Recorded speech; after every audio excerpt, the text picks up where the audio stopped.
Spring is springing along the Dutch coast. The dunes are waking up, the wind is rolling off the North Sea, and one of the world's most challenging circuits is ready for a chaotic multi-class endurance race. Welcome to Circuit Zandvoort, a fast-flowing European circuit that demands rhythm, respect, and just the right amount of patience. This is the Lizard Brains podcast Clubman Cup, a six-class grassroots-style road race with cars ranging from the venerable MX-5 Cup to the Audi LMS TCR.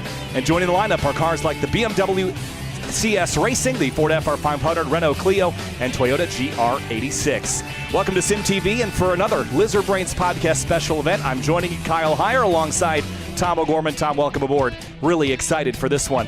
This is probably the most unpredictable of the races we've done so far with the Lizard Brains podcast. And that is by design. Hi, Kyle. Hi, everyone watching at home. And I cannot wait for this one. We've done a couple of these already, and we tend to go for lower class counts, maybe a little bit of a spread between classes, talking maybe 5 to 10 seconds.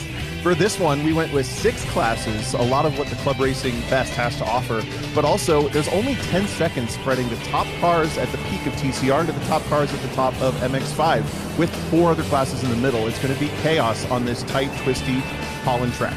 Yeah, this is going to be a lot of fun today. And, this is one of the newer tracks in iRacing as well, rescanned just a couple of years ago, so it looks spectacular. And we've got a packed field, 47 across those 6 categories, and led by a brand new rescan, rebuilt category this week. We've got the Audi TCR joining the group. It's a brand new car as of this week. There's a couple of them here in the field. There's Zach Xavier in the Scuderia United Motorsports car. But the TCR category in general, Tom, has seen some changes, and it should be a lot of fun to watch these cars race today.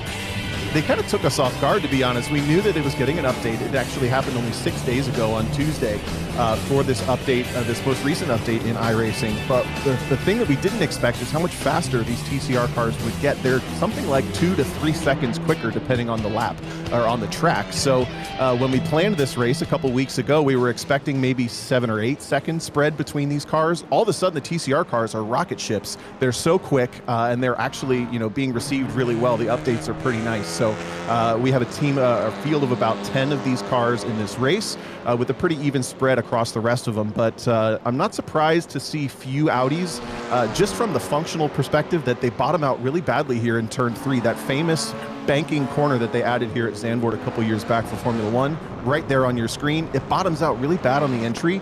I think the Hyundais and the Hondas are a little bit stronger here. Yeah, it should be fun to watch the kind of multi-make interaction there. We move on now to another category we've got here, the BMW M2 CS Racing. And this is an interesting car. Again, another new add to iRacing as of a couple of seasons ago. It's got some unique characteristics as well, bringing some rear-wheel drive flair to the front 2 categories here. It's kind of the first of the 2 pony cars in this race, I would say. The BMW, as famous or as known as BMW is for its chassis and its handling and dynamics, this thing really does drive like a pony car. It's really easy to hang the back end out or rely on the traction control a little bit too much, but it's quick in a straight line. It drives pretty nice. And I say 2 pony cars because we've also got some Mustangs in this race. Sure do. A handful of Mustangs that are joining us in the field. Where are they at? Here's a couple of them that are sitting on pit lane. There's one on track, Michael Carpenter in the Ford FR500. This was one of my favorite cars in iRacing as of a couple of years ago. It's also seen some changes as of late, Tom. I hold a world record still at the old Watkins Glen in this car. I'm very fond of it. But it's seen some changes that have seemed to slow it down significantly in the corners. Yeah, this is the other surprise for this race. When we planned it, we don't necessarily test drive every single car and figure out what the exact interactions are going to be. We just kind of said we want to get all these accessible cars, kind of a production car challenge plus, if you will, for those who do the official races in iRacing.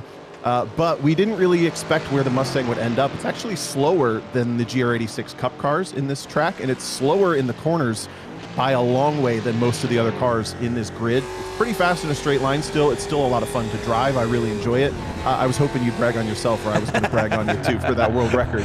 But yeah, there's only 3 of them in the field, and the Mustangs are going to be, I don't want to say rolling chicane, but I might have to say rolling chicane. Yeah. It'll be fun to watch them go at it again, as always. Of course, we also have the Toyota GR86, which has seen some recent changes as well. Big field of these cars. Looks like we've got 17 of them. And then we've also got the aforementioned MX-5 Cup in here, as well as the Renault Clio, which is a little undersubscribed, I have to say, from what I was hoping for. These things are just rocket ships, little turbo, 4-cylinder front-wheel drive cars. They make a lot of great noises, and they slide around a lot. They're really, really cool and fun to watch race. They are a lot of fun. I kind of joked that they're free content coded, even though you have to pay for them. It just feels like you should be able to drive that car here in iRacing like you do with the MX-5, like you do with the BMW. Most of the cars in this race are actually free content, but that Clio is not, so I don't think a lot of people have driven it. The people who do drive it and enjoy it, get it. They are a lot of fun. We jokingly call it the Clio Army, and we've got 4 of them here today. Mostly single drivers who are all, sort of practiced up together, and they're looking forward to race each other. Qualifying time, and the MX-5s are going to be out on the racetrack here as they roll out, as well as the Renault Clios too. So should have a couple cars on the racetrack.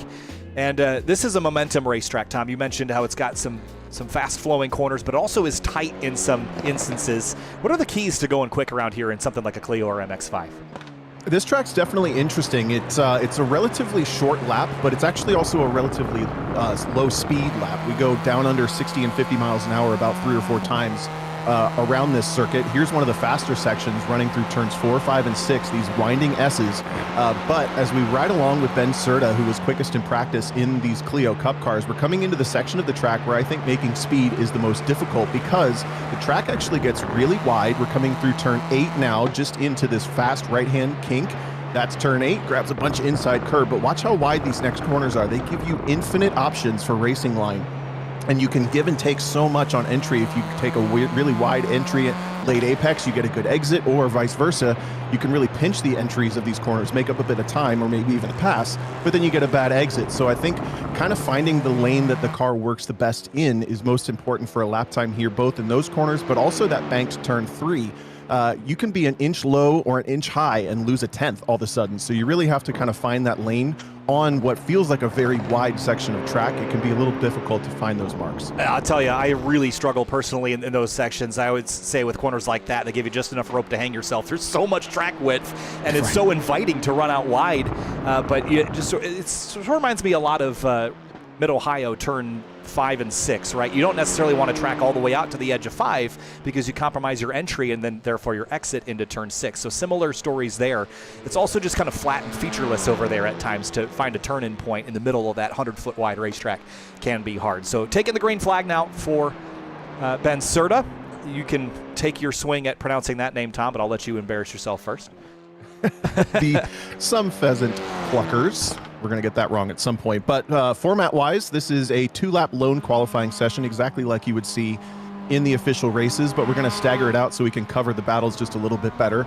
Right now, we'll only have the MX-5 Cup cars and the Clio Cup cars on track, and at about 6 minutes into the session, or in your upper left-hand corner, once 14 minutes are remaining, we'll see the next set of cars come out on track. That will be the GR86s and the Mustangs to get their 2 laps. And then finally, about 12 minutes into the session, we'll get the TCR cars and M2s their chance. So everyone gets the track completely to themselves in their own simulator. They won't have any traffic. This will be the only time they really probably get clear laps with the saturation of cars in this race. And I think the track position on the grid is going to be pretty important, as well as those first maybe 2 laps to get your things established before traffic kicks in. Yeah, Dewey DeWitt turning in, just getting the thing pointed on the nose and letting the rear rotate around. Typically, he's driving a 650 horsepower Subaru Impreza L. And you said that you actually race with him quite a bit in this car, and he has really taken a liking to it here in iRacing. Yeah, there's some really fun groups. If you're not a part of the Lizard Brains podcast Discord or a part of our community, there's some really fun little pockets of people that have started up their own races kind of on a weekly basis. There's a group that races on Monday nights that Dewey's a big part of. Graham Gaylord helps organize that. People we know from Grid Life, like Luke McGrew, Alan Patton, Christian Aranha will join that. Those drivers all, I think, at the real track this weekend, so we won't see them in this race. But then, there's another group on Wednesday nights that races, and there's a league on Thursday nights that races. So we've kind of ended up becoming a bit of a hub for finding places to race that are not official races, because those can just be frustrating. And this Clio for this group has become one of the favorites. Coming back out onto the front straightaway, and Dewey's going to complete his first time lap. First times on the board is actually a Renault. That's Ben Serta that goes to the top at a 151.364. Peak him out, stupid driver Brian Lemke is the quickest of the MX-5s. Rising edges Thomas Lathrop goes into second. Lemke was quickest in practice by about 0.2 of a second over Kevin Zhu, who's driving for Zach's Hitman Emporium. Hi, Zach. 14 cents, please. Then Thomas Lathrop was 3rd quickest there in practice over Tom Holland. not Tom Holland, that's Spider-Man, in the Holland Racing, and then the 1.5 lungs of Kelly Greenhoe was 5th quickest out of the 7 MX-5s here in practice.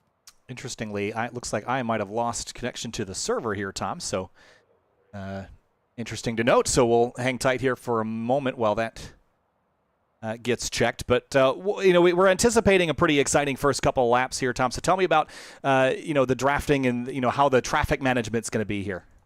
So when we get to the green flag, we're going to see 2 waves. The first wave will be the TCR BMWs and the GR86s. So that's actually going to be a majority of the field in the first wave. The second wave will start with the Mustangs, then the Clios, then the MX-5s in that order. They're going to be gridded by class, and then your fastest lap within class once we get to the end of qualifying. So it will spread things out just a little bit with the traffic for the first probably 15, 20 minutes of this 2-hour race. It's only a 2-hour race, which is the shortest one we've done. It's going to go by pretty quickly, I think, for these drivers, and many people doing it by themselves. They're going to be in the sim rig doing the pit stops, etc. There's only 1 pit stop required for each car. So you can't have 2 drivers, but all that to say, when we get to the green flag, I think the class battles will probably be most important at the beginning of this race. And then once the traffic kicks in, especially as the faster cars catch the slower cars, it's going to be a little bit more down to good decision making. And I think that comes from both faster and slower perspectives. If you're the faster car, learning to be patient in certain sections, or maybe where the car can make up time most in traffic, will be really important. But if you're in the slower car, also getting cars past you without losing time will become really critical. Yeah, we'll see how that will pan out here in just a minute. Just getting reloaded. Just got booted from it for who knows why, so we'll get loaded back in here for the start of this race. Also, the weather conditions, Tom, what's the weather look like for the day? It looked, fairly, clear early on, but I know the last time we were out running at our previous race at the Nürburgring, there was a threat of rain. How do things look today? Yeah, clear and cool. We didn't want to throw in anything, so there's no chance of rain in this race. 66 degrees in the air, 69 degrees on the track, so the track conditions are cool and generous, I would say. And it's going to stay that way. We're late afternoon in the simulator time, so it's only going to get darker and cooler as we move over this. Going to be about a 2.5-hour window total in the simulator. As we just move over from qualifying the Clios and MX-5s, finishing up the GR86s, and the Mustangs have taken to the track. All right, so the Toyotas, and we've talked about all the changes that have happened recently to the cars in the simulator, the GR86 getting a fairly sizable overhaul, but these are really momentum-based cars. The Mustang is the exact opposite of that, very point and shoot. So it should be fun to see these things, kind of competing in the same airspace, so to speak, once the green flag drops. Yeah, these cars interact really strangely, I would say. The Mustang is so much faster in a straight line, but it's so much slower in the corners. The GR86 is actually about a second faster over the lap, even though the top speeds are maybe about 10 miles an hour apart. So these are in separate waves at the start, which is good because they won't see each other much. There may even be cars that don't see each other at all in this race over the 2-hour period.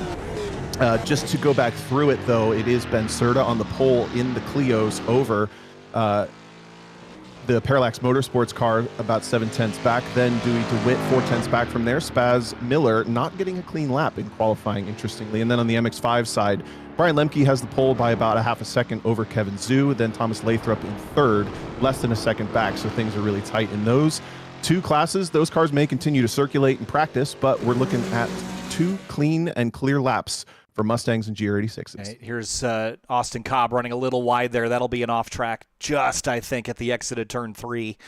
And really like the Motor Yeti livery on this car. Yeah.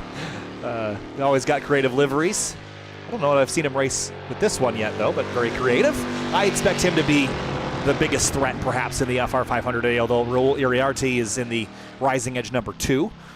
And he should be pretty solid as well. Michael Carpenter joining in the Mustangs, and just 3 of these across the field. So one of the lesser subscribed categories, but fighting their fight with that 4.6-liter V8. This is a tight field, though, Kyle. With the 3 of them, they're less than a second apart in practice. Austin Cobb was the quickest by about 9/10 of a second, but then Michael Carpenter and Raul Iriarte are essentially tied in practice. These cars have a lot of management to do. They're the only stick shift car in this race, so there's clutches involved. There's second gear required a couple of spots on this track, especially in traffic. Rear grip is important. They have really bad grip in cold tires and also on worn tires. So it's essentially, this car is not particularly great in necessarily any case, which is all of the allure to it. And we have 3 really competitive drivers choosing to compete in it. I'll remind you, Michael Carpenter, who is second from practice and out there right now in the number 81, right there, won the GT4 class at the Nürburgring 3-hour that we hosted last month. And they did a lot of practice and kind of figuring out the strategy for that race. They saved 8 seconds on the pit stop through fuel saving. So even if he's not the quickest, I wouldn't be surprised if he kind of comes out of nowhere a little bit later on in the race with some strategy. Oh, Dana Basinski really riding the rim there at turn 3, up into the marbles there just a touch. Was just 94 thousandths off provisional pole behind Michael Montello until DJ Alessandrini came through and knocked everybody off at a 148.010 by 1900ths of a second. Pete Sedola, Jack Sedola. The GR86 class is really stacked with a lot of talent from Grassroots Motorsports and Autocross, so this should be a lot of fun.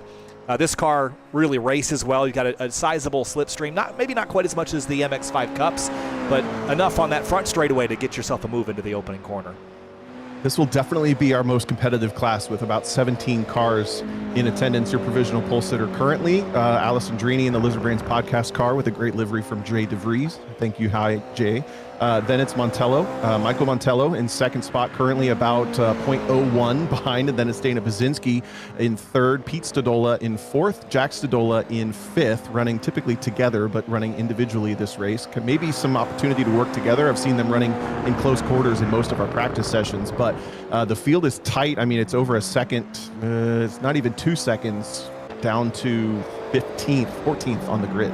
Yeah, Franz Hansen in the Formless Racing, number 44. Then Anthony Montello in a nice gold livery, the number 68. Nathan Traxler we've seen before, Tyler Porter.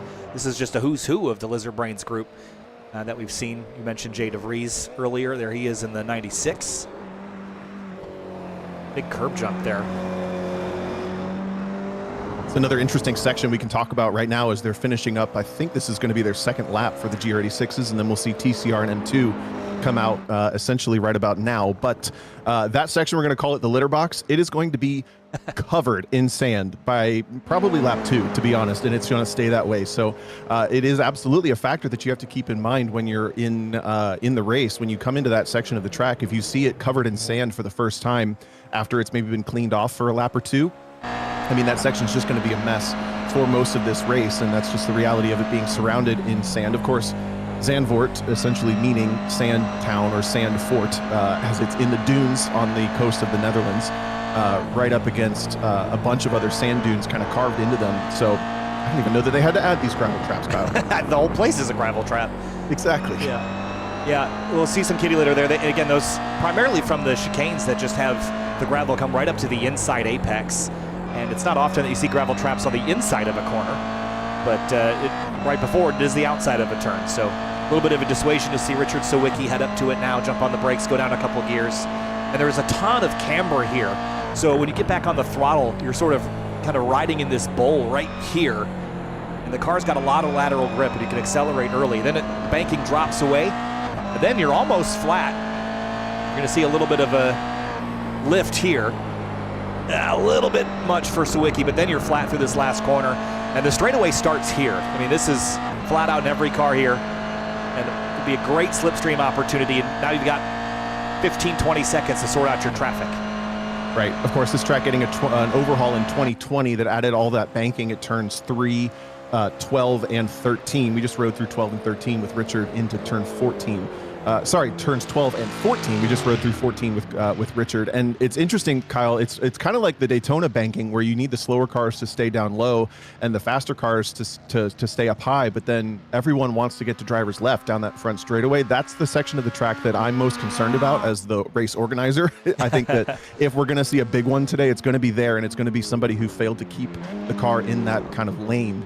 We've coached the drivers a lot to consider that, but the reality is you get 3 or 4 different cars or classes of cars through that section of the track, it can become really, really narrow. So what's the concern here? We saw this with a couple of the GR86s, but these sausage curbs here with the TCRs, they've got these sensitive floors. Is that an okay thing to do for 2 hours on the clock to kind of ride your floor on those rumble strips there? So far through practice, I think it's actually okay. I haven't seen any cars really struggle with getting damaged there. The only car that seems to struggle with that section is actually that new Audi RS3 LMS. It really does not like, the rear suspension specifically does not like to go over that curb. It just kind of continues to pogo for a couple of bounces before you get the car settled. And obviously you need the car to be settled right away to get the car back to the left. You do need to cut that corner to go quicker. So I think it's kind of a requirement, but it is a little bit of a risk for some of these cars to jump it every lap. Yeah, watching Alex Getting turning in here, watch the rear wheels as he jumps on the brakes. See him just get that rumble strip, and you see the car walk kind of sideways on the entrance to the corner. And that car looks a little tail happy, to be honest.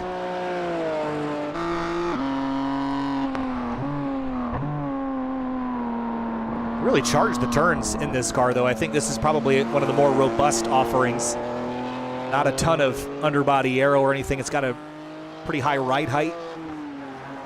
And it's a BMW, so it weighs 18,000 pounds. Right, exactly. Yeah, the hardest part, I agree. It gets into the corner pretty well. It stops pretty well. It's got good power, but just getting the power down is tricky. You can pick the power up really early, but it wants to yaw. It wants to slide as soon as you pick up the power. So you kind of lean into the power and then hold it there as the rear kind of builds grip. And then you can feed the throttle through. I don't know if that makes sense as a verbal description, but that's the best I can do with how this car drives. And it's really easy to overdo it on the throttle and end up just kind of tripping over yourself on the traction control because the car wants to work with you, but it ends up fighting you a lot. Some drivers even turning it fully off. I don't. I would spin, but I guarantee you a couple of these drivers have turned all the traction and stability aids off in the BMW just to avoid that. So, Michael Polasek, a name that's awful familiar to us, was running up in the GR Cup category at our last endurance race at the Nürburgring. And Polasek right now, the G-Force Racing 145, is leading in the TCR class by 1 full second. So he has got this Hyundai Elantra in a really good spot, and he's been quick in practice so far too.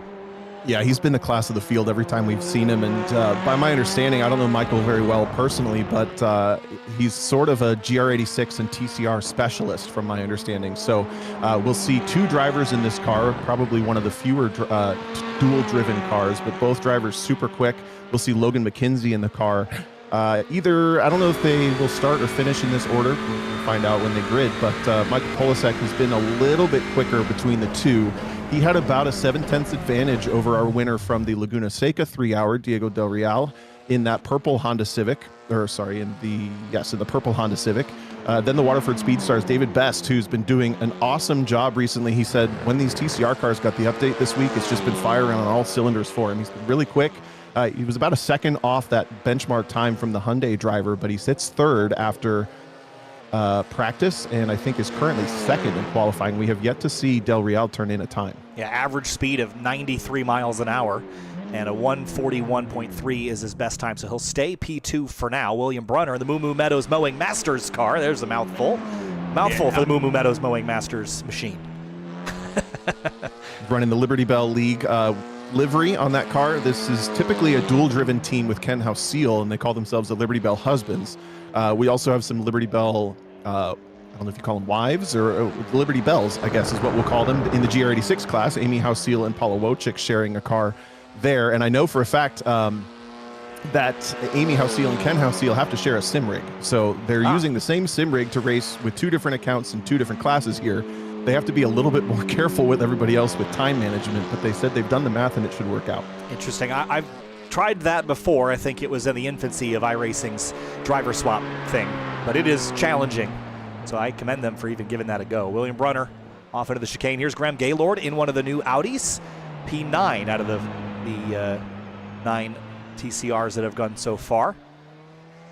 And over on the M2 side, Michael Brock is the top car by just about a 10th over Andrew Hero, who, if you give him a BMW, he's going to pick it. He was the fastest BMW last season when we did a 4-hour race in GT4 cars. Then the Eiffel Speedstars Alex Getting machine. I believe, I need to double check this. I think Alex Getting might actually live in the Netherlands. But either way, he was only 2/10 slower in his BMW. So the BMW field's pretty tight before we get to a 4/10 break, which is a big break for Stephen Lee, the Kentucky Sim Racing League BMW car number 2.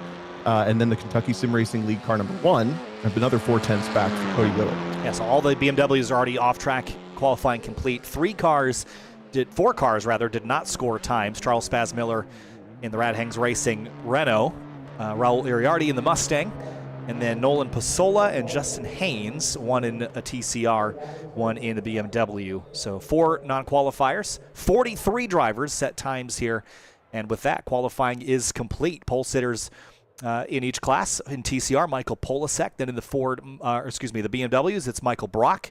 In the GRs, it's DJ Alessandrini, followed by Austin Cobb of the Mustang, Ben Serta in the Renault, and Brian Lemke in the Mazda MX-5 here, Tom. Quick look at the weather as the session ticks over. It's going to change things just a little bit, and it's going to be cool and clear. As you said, ocean there off on the coast. And we're ready to go racing here for the Lizard Brains Podcast Clubman Cup, Tom. This is going to be a lot of fun, these first couple laps. Going to be very busy as well. I can't wait for this one. As I mentioned, it's a 2-hour race. We are having 2 waves at the start, starting with the TCRs, then the M2s, then the GR86. It's going to be a big field coming to the initial green flag. Then about a 15-second gap back to the second wave of cars, starting with the Mustangs, then the Clios, then the MX-5s. We have a live admin. Hello, Paul Darling. We'll be watching these drivers closely for good behavior.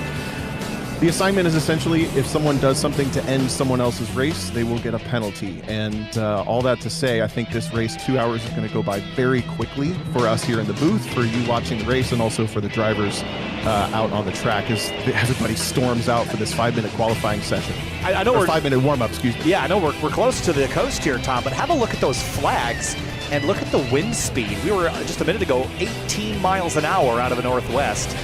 So that is a lot of wind, and I'm curious to see how that's going to affect cars. Should be kind of a crosswind on the front straightaway, but we'll see how it all looks here in a little while. Yeah, none of these cars are particularly aero-dependent, but Kyle, you make a good point. It's about basically a headwind, kind of crosswind up for the front straight, but it's blowing exactly underneath the rear bumper as they turn into that really fast turn 7. And I could see that maybe freeing up the TCR cars a little bit more. Everything else should be pretty okay. Humidity about 45%, and again, nice and cool.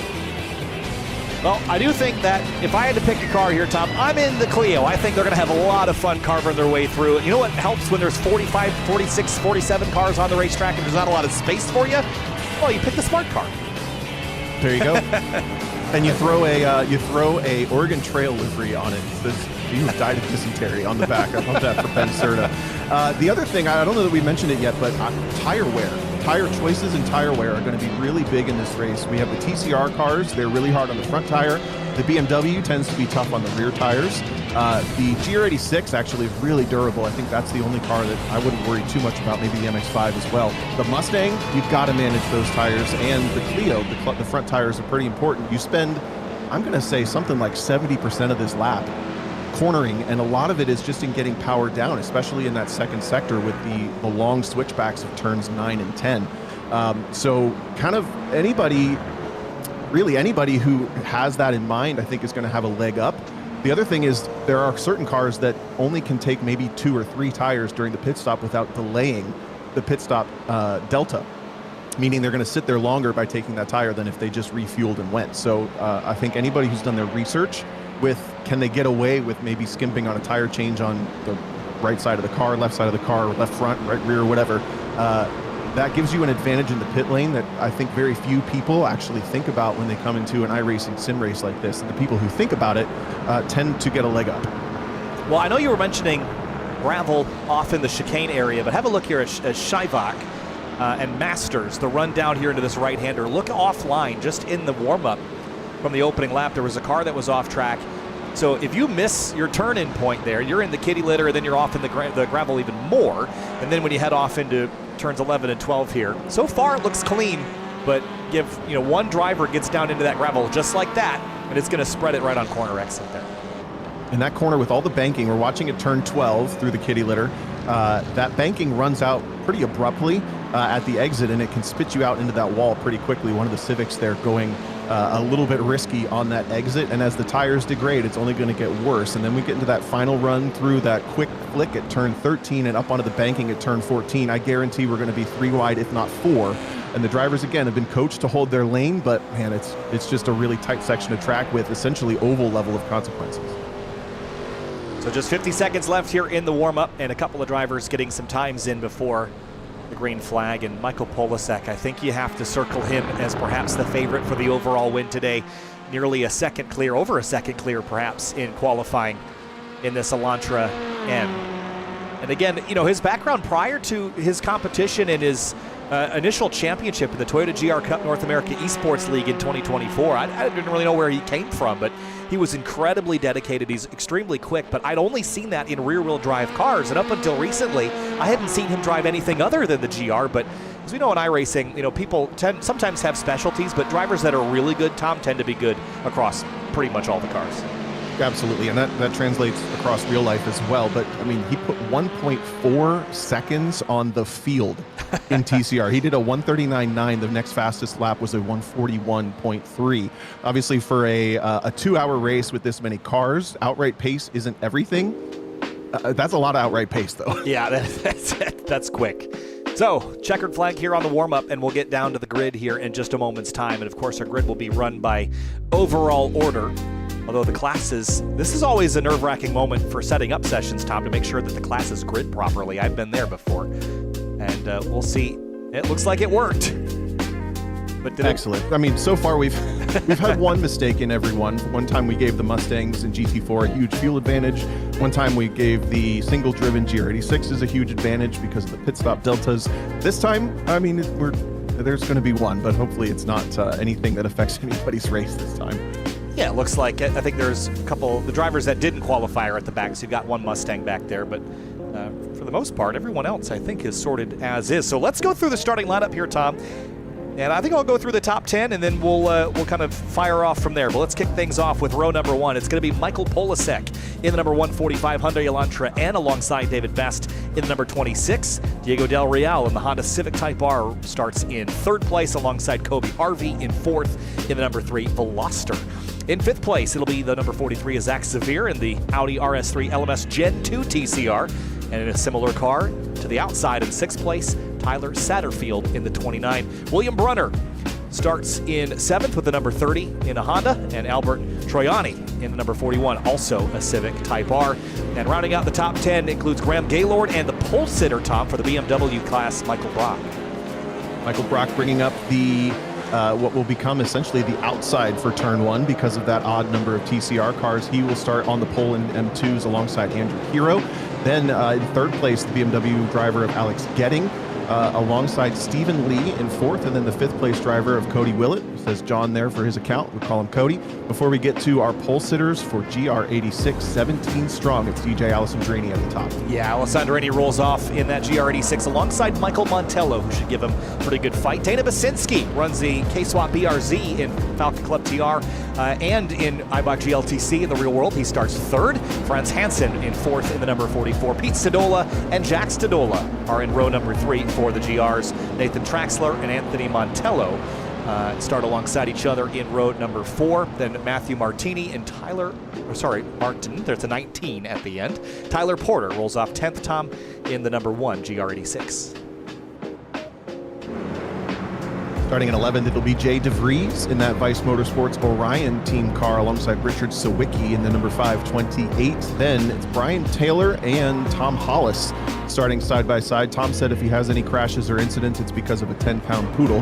Then Josh Case rounding out the qualifying times. Before we get to Sean Condon, he'll start there, and then alongside him, Amy Hausiel. Bringing up, I think, the back of GR86s, then we move on to the Mustangs. Yeah, and it'll be on the front row there. Austin Cobb, Michael Carpenter will start alongside him. Ben Serta will actually be right there in the mix as well in the Renault Clio. And then we've got a handful of Mazdas that are going to make up the bulk of the action here. Brian Lemke, Kevin Zhu in 2nd place in the Mazdas. Sean Condon, you mentioned Kelby Cahoe in the 47. Back there in a Renault. Thomas Lathrop starts 3rd in the MX-5s. Kelly Greenhoe in 4th in the number 12, Tom. And a couple more mixed things there. You mentioned Amy Hausiel in the 98. Ethan Holland starts 5th. It's a little chaotic back here with all the times. And then we get down towards the tail end of the field, the cars that didn't have the qualifying they were hoping for, including Dewey DeWitt all the way back here in what will be 42nd overall. the cars should be gridded by class, and we have our first surprise. We expected the Mustangs to be gridded behind the GR86s. They flipped them. So the Mustangs are actually at the back of the first wave, but they've all adapted quickly. This is perfectly well executed for everybody here. The GR86s, that large field, will actually start at the front of the second wave. And it'll only be a matter of time before the GR86s are starting to catch those Mustangs again, about a second a lap quicker than the Mustangs can achieve. We're down already into turns 11 and 12, coming to the green flag for 2 hours of racing at the Lizard Brains podcast Clubman Cup. This is a fun idea, and you mentioned that you had been watching some older racing footage, and this is kind of grassroots in its feeling, right? You got a whole bunch of classes on track together, all these different cars. And the multi-class interaction, this is the fun part when you're kind of slicing and dicing. Very different speeds and a great racetrack that's a lot of fun to drive on here, Tom. Great choices. Just trying to capture the best of club racing. Production Car Challenge Plus, if we call it that. And into the banking. Behind the control of the safety car. And you mentioned 2 hours up on the clock. And roughly 70 or so laps. The pit stops will slow that down just a bit. And the safety car, the Porsche 911, is going to peel off to the right and leave control of the field in the hands of front row Michael Polasek and David Best. And the green flag is waiting to drop. 2 hours, Lizard Brains Podcast Clubman Cup. Green flag flies, and we're racing at Circuit Zandvoort. Already 3 wide with, I think that was Kobe Harvey taking him 3 across there. Polasek swings to the outside for turn 1, 4 wide into the first turn. And it's going to go sideways for David Best. Everyone's going to be able to use the front-wheel drive to pull it out, but it was actually Zach Severe in the Audi who really got a great jump, moved from 5th to now 2nd. A bit of contact as it went 3 wide, almost 4, but everybody clean and clear in TCR. Light damage possibly to the left rear of, or right rear, excuse me, of David Best's car, but we're already racing now in the second wave. GR86s, Franz Hansen up the inside of Dana Baczynski, looked to take it 3 wide, but actually Alessandrini inherited the outside of turn 1. It ends up with a good run. They're still going to be side by side into 2 and 3. This is going to be really dicey here. Still door to door, 2 by 2. Noah's Ark into the banked turn. Alessandrini's going to carve ahead, but that outside's got the momentum. Alessandrini slides out to the curbing, and Montello will have to give it up. And I think there might be some dramas behind. No, we actually did pretty okay back there, all things considered there, Tom. Excellent job. That's what we expect. That's what we ask for in these Lizard Brains races. Dana Baczynski and Franz Hansen still side by side into turn 7. Baczynski holding the outside, a little bit of rotation on the ASM GR86. It's getting a breakaway though for Alessandrini. And then the second place car, Baczynski, finally sweeps across the nose. But these sections of track, this is where we talked about so many line options, so many temptations to make a deep lunge up the inside, a dive bomb, if you will. Everybody keeps it clean this first lap. Yeah, so far so good here in the GR86s. In the Mazdas, it's a little bit chaotic back here. Brian Lemke leads the way. He's up the road just a touch. Lathrop is in second. A little bit of gravel flying in the background. But I think everybody kept it facing the right direction, which is fantastic news. Polasek completes lap 1. The BMWs, we also had a change at the front. I think Andrew Hero. No, it's the...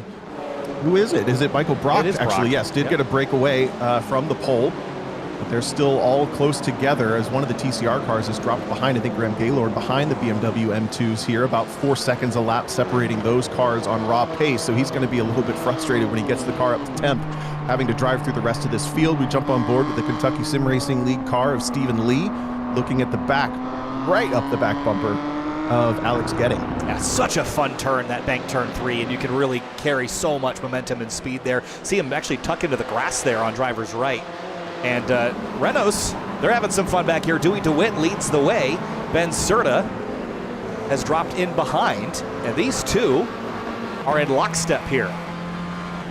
Remember, keep your wits about you for tire wear. Dewey DeWitt, the time attacker, is lighting it up quick. Ben Serta was one of the drivers that played the strategy to win the race back at the Nürburgring in the 3-hour race.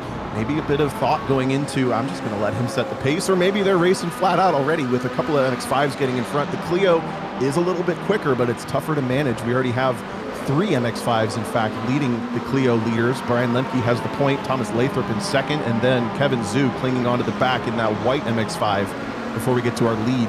Dewey DeWitt coming into turn 8 now. Serta still filling the mirrors. Yeah, notably all 4 of the Clios are running nose to tail, at least in positional order, 37th through 40th overall at the moment. Up into second in TCR, Diego Del Real chasing down Scuderia United Motorsports, Zach Zafir.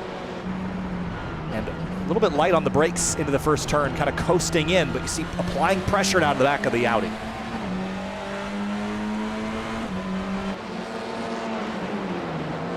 These cars are just so quick around here. It's going to turn into pretty single file for a lot of the track. And this is that banked corner. Again, you see the Audi probably bottomed out just a little bit on entry. Washes a bit high. And I mentioned in the pre-race that you could be just an inch too low or an inch too high, and all of a sudden you just lose a tenth.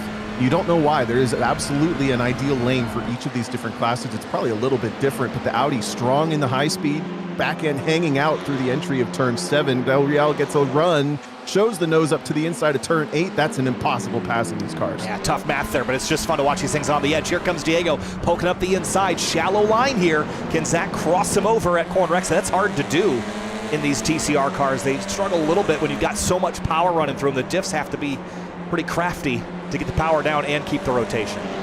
Yeah, the TCR drivers were joking. They can barely out-accelerate an MX-5 coming out of that corner because it's so difficult to keep the power down. This GR86 battle, though, I think we're looking at about 5th in class. Pete Stadola with Jack Stadola at his flank, essentially probably running a team strategy for at least the first bit of this race.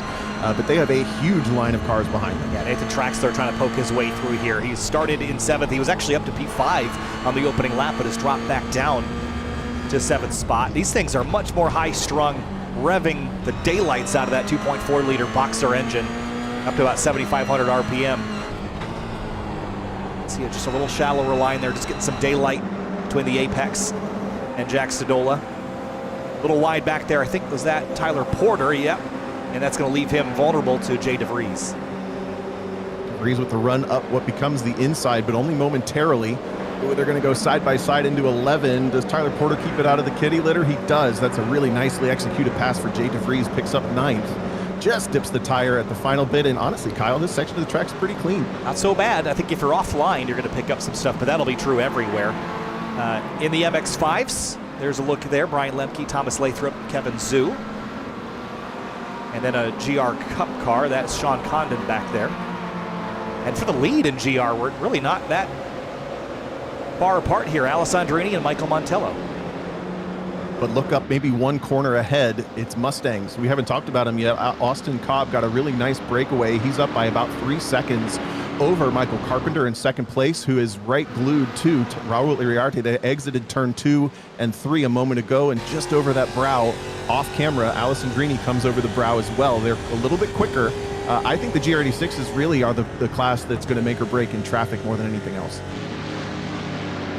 Yeah, I mean, I think really it's probably just the front straight where the Mustangs are going to motor the GRs. I think everywhere else they'll probably be similar or better than the Mustangs. And that will be frustrating if you catch Mustangs towards the end of the lap. It'll sort of delay your pass, maybe long enough for someone to get crafty and figure out how to go around you. But Alessandrini's not driving away yet. I think it's my understanding, Tom, that DJ sort of shied away from this car for a while it had some kind of strange handling characteristics, but he's been a much bigger fan of it since they've made some changes, and here's a pass for 3rd in TCR. Del Real had the position. Oh, it's a different car, a different purple car. This is the Liberty Bell car. I like that. I'm keeping it. The Liberty Bell car, getting by Zach Severe. He had that really great start. Now David Best, hopefully not looking for revenge. Those two cars got together in turn 1, but Best, having started on the front row, has found himself mired in 5th position and is probably a little bit frustrated with how that start went. Tough to see if anybody was directly at fault from that one time that we saw it, but the Moo Moo Meadows Mowing Masters, that's the actual name of the Liberty Bell car there. Will Brunner starting the race, and I think Ken Hausiel will be finishing the race off. So up to 3rd place, and this car started in 7th in class, so up with a very quick first couple of laps here. I don't think we're done battling for 4th yet. Here comes David Best, nose up the inside of the Audi. Front tires doing most of the work on these cars, but you still... Oh, it was a great... Ooh, go ahead. Go ahead. It was a great exit for Best. He almost kept the headlight underneath the back of Severe, but I think the Audi just a little bit stronger, covered a little bit more distance, and it pays off at the end of the lap. But watch it bounce. He has to avoid that curb, essentially, or he's going to risk kind of pogoing off the track. The Civic much stronger over there, but what do you do with it? Sit here and wait for the draft, I guess. Yeah. Oh, maybe charged a little hot there, but he's going to be right under the rear wing of this car into the final corner and onto the front straight.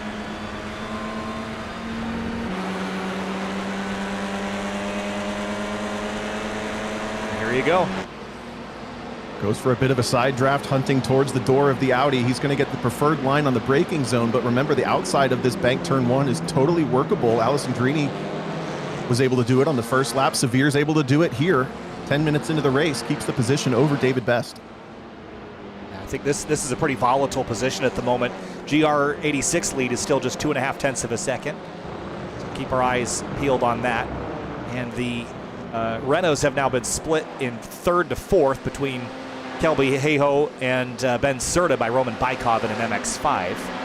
So that battle's been broken up just a little bit. Let's check back in on the GR86 lead. Here it is. And they're catching the Mustangs right now here, Tom. Yeah, it'll be basically this next lap. They're going to be on the back bumper, but you mentioned already the straight line speed of the Mustang is very superior, and it happens mostly down this front straightaway, but the run through turns 4, 5, and 6, that kind of windy straight. Montello to the inside. He knows he's got to make this pass happen before he gets to the Mustangs if he wants to open up any sort of advantage when they come through that slower traffic. And he's going to keep the preferred line for turn 2. It becomes the high line, dragging door handles against each other. Yeah, and DJ's going to have the shorter lane here. He's going to just chuck it in, but Montello rides the rim, and he gets all the way out to the grass and has to give it up. And here comes Basinski now with a run. Was almost perfectly executed for Montello, and Basinski's licking his chops, seeing this all of a sudden come back to him. Up over turn 7 for the 5th or 6th time. This is fantastic. I love this racetrack, and this class combination has already proven to be fun. We haven't even gone really multi-class interacting yet. This is the section where these cars make speed the most different. The GR86 is just able to roll so much speed through these corners. Look at them gain car lengths just on entry alone. They can swing back to the outside. Raul Iriarte is going for second position. This is a race for position as well. Michael Carpenter, they're side by side on this short straightaway for a split second. Alessandrini able to use the handling to get a nose on Iriarte. But now what? Now they're going to pull this away. Is the problem. Ugh. Oh, he's going to try to go for the outside. Is he going to have track when he ends up there? Iriarte is well heads up. That was very well executed for all of them. And Alessandrini is going to get maybe a 1-car breakaway through turn 13. Iriarte is a little bit tripping because he's on that outside lane. Now the GR86s are going to just get freight trained down this front straightaway. Watch the Mustang as it opens up down into, up into 4th gear right about now. Bye. Starts chugging. Oh, man. I've seen that a million times at track days. But DJ, notably, has stayed clear of the Mustang. That's a pretty critical pass for him to make to build some separation between himself and Montello. Montello still dealing with Basinski, a little headlight flicker for Montello, feeling the frustration, but you really just got to be patient. They're going to go to the low side. This is risky because it wants to push you high. They're both going to get through. I think it's a pretty poor run onto the straightaway for these two cars, though. Iriarte is floundering just a little bit with these front-runner GR86s coming through. Michael Carpenter, though, holding off Alessandrini. It's going to be another 2 or 3 corners before Alessandrini gets an opportunity to make this pass. Oh, Carpenter, though, runs wide. He makes a mistake. Alessandrini, another gift. He inherits now 2 Mustangs. Yeah, sometimes you'd rather be lucky than good, and I think DJ was both there. So he moves up past another one of the Mustangs, only has 1 left on the chopping block. All the while, MX-5s still separated. It looks 1.6 between the front 2 Renaults, but just checking back in, this is the battle for second. Rad Hangs Racing Charles Miller out front of Kelby Hayhoe in the Parallax Motorsports car. Whoa, Miller on the curbing there on the inside. Yeah, these Clios, they can take that straight line basically across one of those other layouts. Ooh, these cars almost look like teammates, but they're not. Spaz has the point, and Kelby Hayhoe wants it. Kelby's been really quick in this car, by the way. He's put in some work, relatively new to sim racing, but doing a great job off the bat. And Ben Serta, I'm going to keep my tinfoil hat on. I think he's managing this race. He was your pole sitter. He's back to 4th. He doesn't look that urgent. And now our TCR leaders are finally getting through some backmarker traffic for the first time. Diego Del Real runs second in that purple Honda Civic. He has a huge gap up to the leader, but he's just worked his way through the top runners in Clio. Yeah, so this is the battle for third with William Brunner and David Best, and they're just approaching this mix of MX-5s and Clios. So that's going to get really interesting to watch here as they have to navigate this traffic. But thankfully, a lot of this should be on a straightaway and also a big banked corner. This is going to be fun. Ooh, big lunge up the inside at turn 13. That's tough to pull off, but Brunner does it. And now this is where we coach drivers, slow cars stay low, but all of a sudden it's just madness. This is what we were worried about. The drivers are doing a nice job though. That's so fun. It's just like driving I-90 in the middle of the night in Chicago and GTR comes ripping up your outside. You go, where did he come from? MX-5 in the dirt, what's happening there? Well, I think there was some contact. Yeah, some pretty significant damage to that car out of nowhere. I missed what happened. Yeah, Ethan Holland. Let's go back and have a look at it. That might be a retirement here. Yeah, this is odd. He ends up off the track. Oh, it was a contact with, I think, is that Paul Wojcik in the Liberty Bells car, and a big right front damage out of like a pretty harmless contact, Kyle, and huge consequences. I think some netcode was involved in making that worse than it was. I would agree with you there, Tom. Yeah, it just caught probably the front edge of the tire. And then actually it was really the secondary contact with the TCR that damaged the right rear. Either way, that car is pretty well wadded up, unfortunately, and this group is still going at it. And that TCR's got trouble too, I think. That's a little bit of damage on Kobe Harvey's Veloster, and then we have the Tyler Satterfield Audi in the mix as well, coming through the top battle in Clios. All of this battling with these three Clios is giving Dewey DeWitt a huge advantage in Clios. He's up about a half straightaway, leading the class. There he is, just at the bottom of the frame. But that's a good little advantage. Honestly, if you can get that early and then start making better decisions than everybody else, it's just going to compound. We saw that happen with Michael Brock, excuse me, your current leader in this race, not Michael Brock, Michael Polasek, back at the Nürburgring. Yeah, I was just trying to get a better look at the nose on Kobe Harvey's car. I thought that car was tracking funny, but I think it's just body work on that car. It's also front-wheel drive. You got to make a turn somehow. Yeah. Make a track fronting down the straight that handles better in the corner. Sometimes you can bang the other side and it'll drive straight after some contact. Whoa, a little bit of door-to-door contact here. Hey-ho and Serta leaning on each other. See if Serta wants this position badly or not. He's on the brakes deep down into the apex of turn one. He's got to keep it off the back bumper of Spaz Miller, though, in the 55. Picks up the spot. Nice clean pass there. Meanwhile, just to mention, we haven't mentioned him recently, BMWs have strung out pretty well. Michael Brock leads the way over Andrew Hero down the front straightaway. There's about 3 or 4 seconds between each one of them. They've probably had the most peaceful race of anybody so far. There's always one class that ends up very peaceful, and they probably go back later and go, man, I didn't need to get on the broadcast at all. And that's because everyone else was trying to kill each other. So a little bit midfield here in the GRs. This is a battle between Matthew Martin and I think that's Richard Sawicki in the orange car to his inside now, P11 and P12. A little damage to the nose of Sawicki's 86.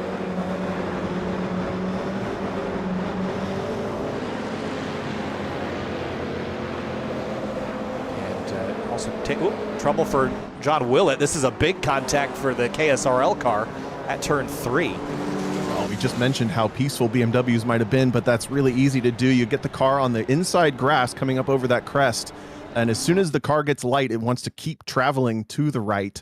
And unfortunately, that's going to end at least his early parts of this race. There is a fast repair available, so if he tows it back to the pit lane, he can get back out there with a clean car, but he's going to be well out of touch with the rest of the BMW M2 field. Yeah, that car's pretty well tore up. I think if you're going to use your fast repair, you would do it in this scenario, but it's still so early in the race. It's never fun. You want to save that fast repair for a wreck that, you know, one of those ones you didn't see coming that maybe someone else caused. And Amy House Seal for the Liberty Bells team has a penalty. I think it might be related to the contact on the front straightaway with Ethan Holland.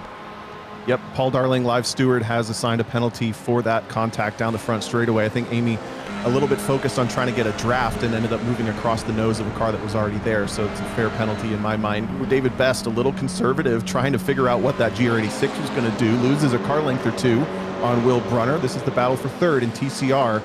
It's still Michael Polasek leading the way by 11.1 seconds over Diego Del Real, who's up the road just slightly, and then this great battle for 5th in class. Scuderia United Motorsport, Zach Severe, has dropped a little bit further back now into the clutches of Kobe Harvey and Tyler Satterfield for a 3-way battle. Yeah, interesting to note that Harvey's in the Veloster. Now this car, I don't think has run in the contemporary series lately. It's similar in construction to the Elantra. And they did share, at least for 1 year, I think there was some crossover, but it's undersubscribed, I think, on the iRacing side. I'm not sure how differently they drive, but I haven't really seen a lot of them since the Elantra had released. Here comes Satterfield, though, and the Audi up the inside. Really nice move, good heads-up driving from both of them to make that work as well in a pretty narrow section of the track. Harvey's going to have a look back at him in turn 13. Whoa. Really tight stuff. The Audi gets a little bit of a clunk in the door, uses the front-wheel drive once again to straighten himself up. Both drivers trying really hard in that corner right there. I don't know if that was necessarily either of their faults. Just keeping our eyes on the third place battle in TCR. And up in the GR Cup lead, things have tightened back up. We're going to stay on this fight for a moment, but Michael Montello's just half a second behind Alessandrini, so that gap has come back down.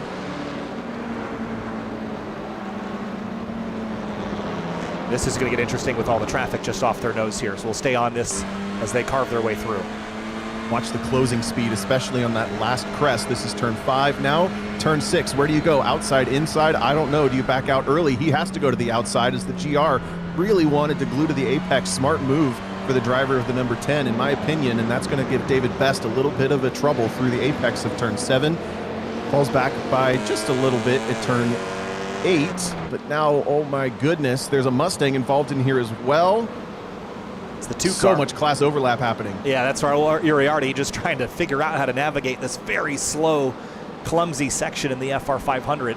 And David Best has been pretty cautious and careful so far, and it's costing him some time now, but this is the kind of driving, Tom, that will see you out to the end of the race typically, and I think Brunner might run out of luck. He's been a little bit more aggressive, nothing reckless by any stretch, but you know, sometimes just if you wait that extra half second, you can pick a better choice. I completely agree with that. Another GR86 having some woes off to driver's right. Pete Stadola, who had a great race running. I think it was running in maybe 4th when this happened.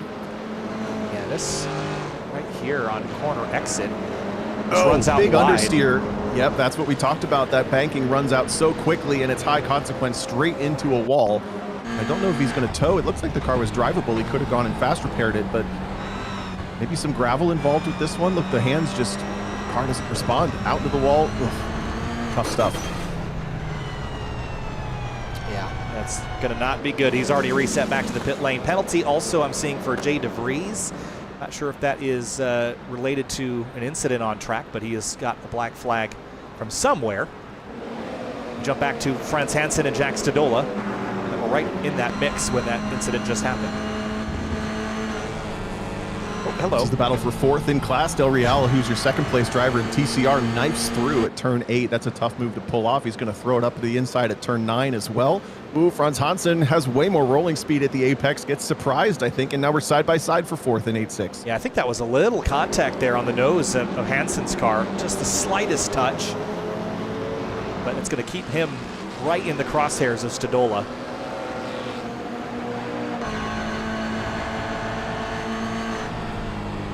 Jack backs out. The track looks fairly clear over here, but if you just get out of that rail, it just wants to kind of jump right up out of the groove if you're not on that very inside. Very line-sensitive corner. Right. Interesting to hear also, he grabbed first, I think, through the apex of turn 11, trying to keep, turn 12, excuse me, trying to get the revs as high as possible on the exit. The sequential in that car makes it worthwhile. Battle for TCR goes around the high side of one of our GR86s up onto the front straight. We're already 20 minutes into this 2-hour race, about 23 minutes in fact. Best looks to the inside. Up the inside here, it's just really tough to complete this pass. Track comes back to the left here in a minute, but there's traffic, so they've got to get this sorted then. He was not able to complete it and tucks back in. William Brenner doing a really nice job to contain this 3rd place spot with David Best, who was a little quicker in qualifying. He started on that front row. See the purple of Del Real way up that straightaway.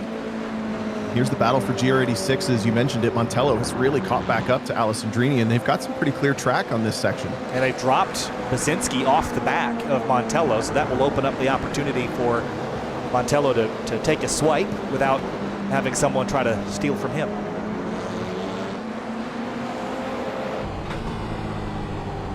I would say these GR86s probably have the least tire management to worry about. They would probably be able to do the whole race on one set of tires if they really needed to, but they can accomplish just at 3 tires in the pit stop They cannot change 4 without losing some time, though, so you have to be a little bit strategic with that. In Clio's, it's still Dewey DeWitt at the front, but Ben Serta has run him back down, absolutely glued together, and the third place Clio is not that far behind, but we have our leader in BMW M2s looking up the inside at turn 5 coming through. Also making good choices of being a little conservative, as you mentioned. Oh, Dewey. Oh, a little contact behind between the BMW and Serta, and Dewey just threw that thing down there. He's having a blast, but you mentioned that Serta seemed like he was pacing himself and everyone else kind of shot out of a cannon. Are they wearing out their tires? I would say it looks like that. Dewey smoking them down here into the tighter sections. Yeah, it looks like that. It's so hard to tell. I mean, that's just me and my conspiracy theory. Just because they showed us how strategic they could be, did Michael Carpenter and Serta back at the Nürburgring. I could be completely off base with that, but this is your leader, Michael Brock, in the BMW M2, coming through, finally having worked his way through what is the last class leaders, now into the fifth class leaders, MX-5s. Just getting through on Kevin Zhu. Zhu has slipped away just a little bit from the back of Brian Lemke, and who runs in second? Thomas Lathrop. Here comes Serta up the inside of DeWitt. Door to door for the race lead in the Clios. Oh, this is cool. They're going to have a little bit of a draft from the MX-5s. It's just in front. Oh, Dewey wants to close the door, but he can't. He knows he's still side by side. And these Clios wander a lot when they come off this banking. They both pull up just a little bit. Serta's going to keep the draft. They're narrow cars. They don't have a lot of track width, so they definitely seem to walk all over. Dewey's going to try to grab a draft from the BMW. And into turn 1, a little bit of door-to-door contact. Serta's going to get boxed in by the MX-5 if Dewey hangs to his outside.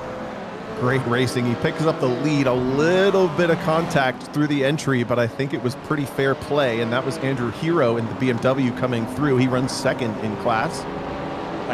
It's like touring car racing, but like the BTCC kind. Exactly. Oh, that was cool. And up at the front of the MX-5 category, we haven't talked about Lemke and Lathrop in a while.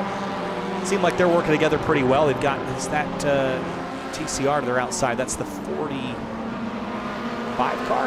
No, 43 car, I think.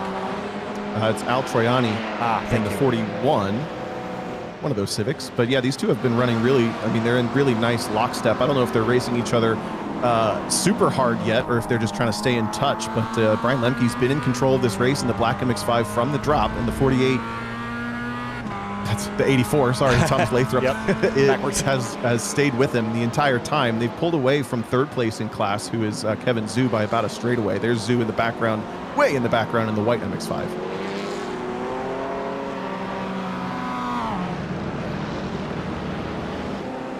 Coming up out of the pit lane now. What about pit stops here, Tom? We're 27 minutes into this race. When are we expecting the first stops? We're expecting one pit stop for every car. They all have a little bit different window, though. I think the Clios have the tightest window. They really have to all pit on the same lap unless they're doing fuel saving. And then the windows get a little bit more generous and a little bit more easy to work with in the other classes, trying to pull up DJ's fuel tables.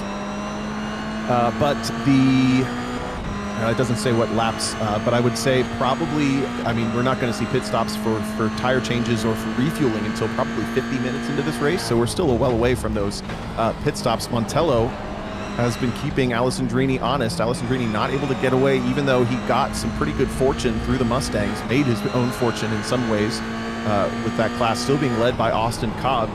Actually, still pretty far up in the GR86 field, but all by himself in class. Been a lonely day for Cobb so far. But you don't pick the Mustang necessarily to get the tightest competition. You pick the Mustang because you want to drive this car for 2 hours. Just doing laps, Tom. Exactly. How hard is that? Not hard at all. Brad Gaylord is in pit lane in the number 36 Audi. There's a couple other cars that are on there, maybe for some crash damage repair. Just keeping our eyes on other close battles on the racetrack. This one again, Satterfield and Saphir. This one has not gone away. And Satterfield now poking his nose up the inside at turn 1. Yeah, it's interesting. These Audis have slipped back after a strong start, both of them. Partially due to little slip-ups and incidents here and there, but mostly that section of track, I don't know if you can hear it under my voice, but the front end just bottoms out a little on the entry. And I think it's maybe just a little bit harder on the tires as well, working our way through one of the GR86s, Dana Basinski, making himself easy to pass down that straightaway. Nerve-wracking there when he jumped over the curbing at high speed with the car to his outside. That'll spook you. Cars do look great, though. I'll give them that. I'm not exactly sure where the balance of performance is with it being the opening week of these cars existing.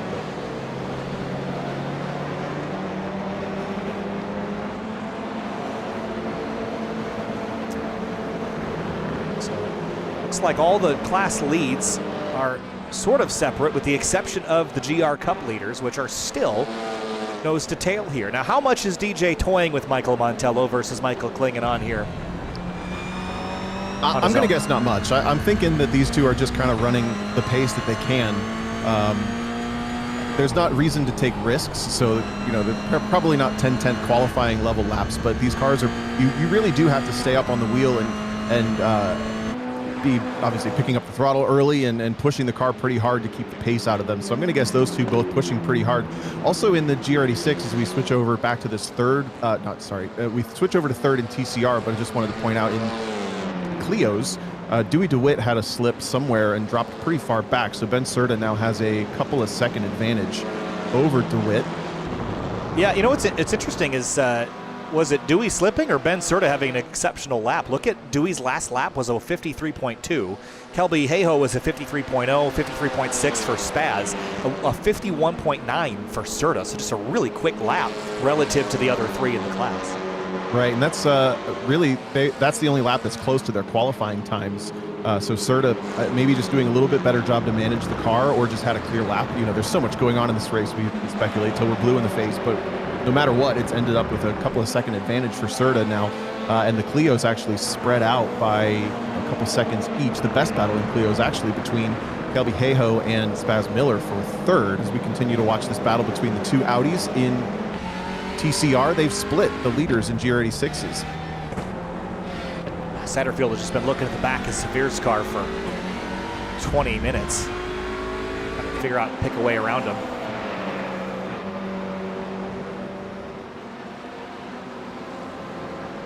You mentioned the fights in GR Cup. You see there's Alessandrini and Montello that you pointed out, but also Anthony Montello, Tyler Porter, and Matthew Martin in a three-way battle. This is for 7th in class.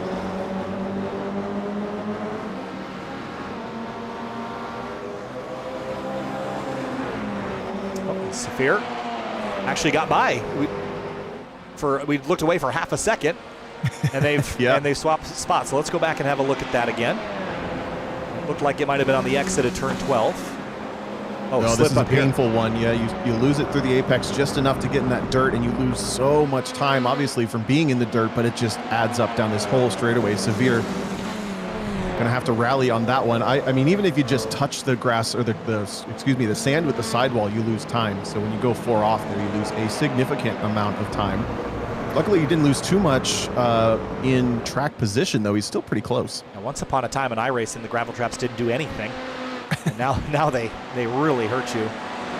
Montello, Porter, trade for position. Montello's in the gold car, Porter in the kind of purple, hot magenta pink. That was almost a brilliant move around the outside of turn 1 for Porter. He really tried for a run to get around the outside of Montello on the exit. Didn't quite pay off, but he's got that spike kind of adjacent themed livery on that. We'll see that on his actual shifter kart in real life a little bit later this year. But translated it over to the GR86. They've got pressure from the 666 just behind as well. The Zip-Tied team car for Matt Martin is in this battle as well. He's just kind of been lurking in the background trying to figure out where his opportunity might come. Ooh, big curb strike for Montello at the top. That's usually not the fast way through turn 8. Gets away with it this lap. It's a small irony with this bubblegum pink My Little Pony-esque, butterfly color scheme and the 666 on the number board. Yeah, exactly. Makes it even scarier. Nathan Traxler has problems. That's leaving the chicane at turn 12. Let's see what happened to him. Oh, no. He was running for position just in front of these drivers, got it up on the curb, and it just went around. That's an odd move for the GR86. Is usually so stable, I guess, until they're not. So the Waterford Speedstars car is going to drop down a couple of positions, loses 4 in total, I think, as he's just slipped also behind Richard Zwick. And this just happened while we were watching that replay. This was down in the chicane here. Big stack up. Montello misses the corner just a little bit, and to no harm of his own or no fault of his own, Tyler Porter just gets into the back of him. It's going to give that opportunity that he's been waiting for to Martin. Goes through, picks up 2 spots. And they're still side by side for this one. Yeah, they're not. I don't think they're stoked about this either. A little bit of pushing and shoving, so it lets Matthew Martin through. And they're still fender to fender. Part of the reality of driving these really highly momentum-driven cars is you just kind of trust the driver in front of you to do what you would be doing. Oh gosh. Yeah, no, I mean that's absolutely is you sort of chase the cars ahead. If they do anything that you're not predicting them to do, you know, the margins are so tight. It's very easy to run in the back of someone without really trying to. Thank you for picking that up. Yeah. I just choked out of nowhere, but I'm okay. I'm okay, everyone. I'm okay. Good to know. This is another good battle for position in class. We have Franz Hansen and Jack Stadola battling for, is that 4th and 5th? Yep. And Stadola's got him lined up for a run here into the chicane, right into the sunlight, especially if you're in VR these days, Tom. That sunlight, just like the real world, can be really distracting and you can't see much. Not a big deal if you're on a monitor, but I've heard from VR users that can really be distracting to have that sun in your eyes. And the only reason you play in VR is you want the realism, right? I guess, You're getting so. Getting the sun right in your eyes. Unfortunately, you can't put your hand up and block it like you can in real life, though. Stadola loses a couple car lengths to Franz Hansen through turn 13, but is now going to pick up the draft as they fade left. Just starting to...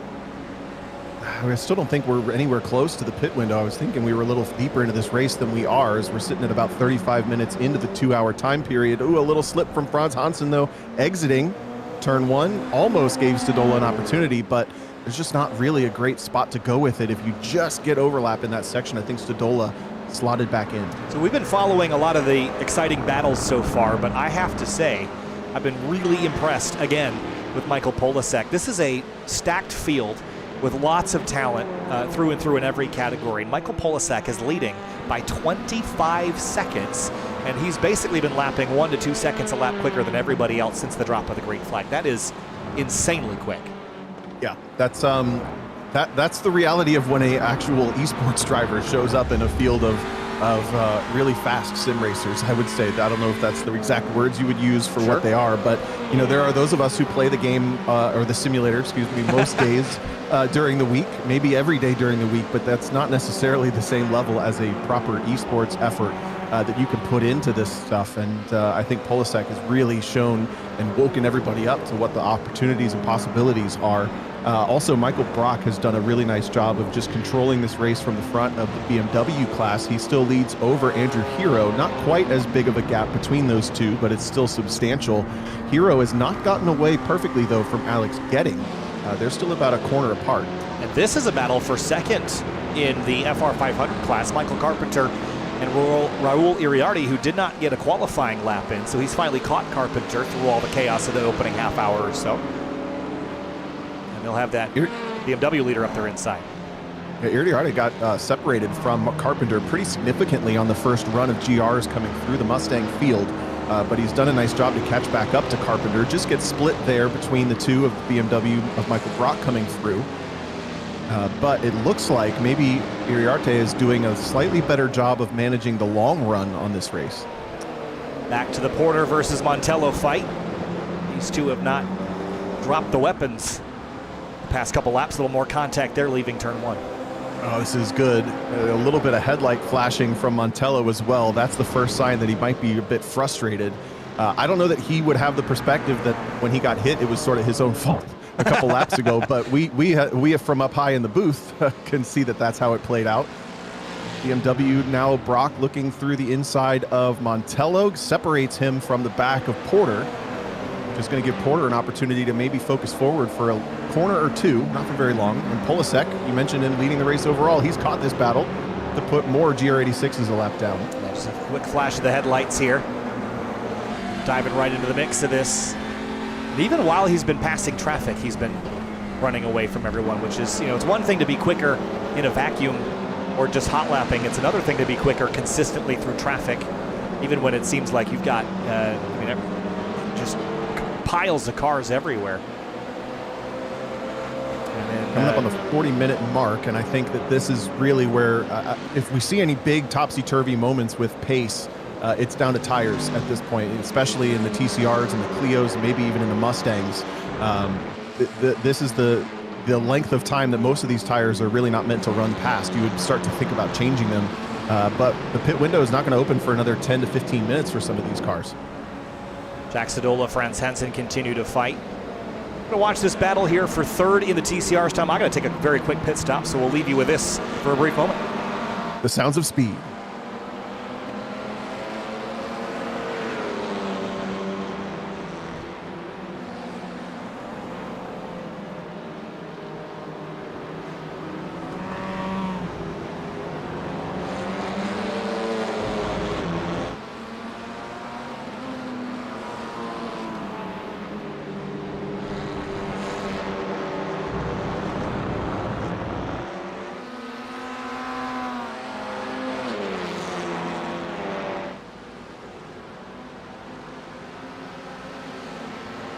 Back with the battle for third place in TCR, sweeping around third place in MX-5s. That's Kevin Zhu, kind of all by himself down the front straightaway, but David Best still trying to size up and figure out a way around Will Brunner.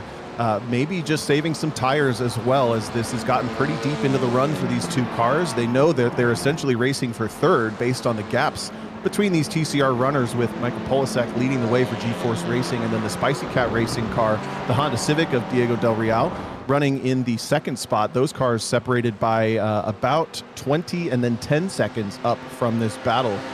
Podium spot still on the line for Will Brunner. We'll see Ken Hausiel hop into this Civic a little bit later, and I believe David Best running this race solo in the Waterford Speedstars Civic, just running at the back bumper of the Moo Moo Meadows Mowing Masters Honda Civic, that Liberty Bell League livery on the Civic.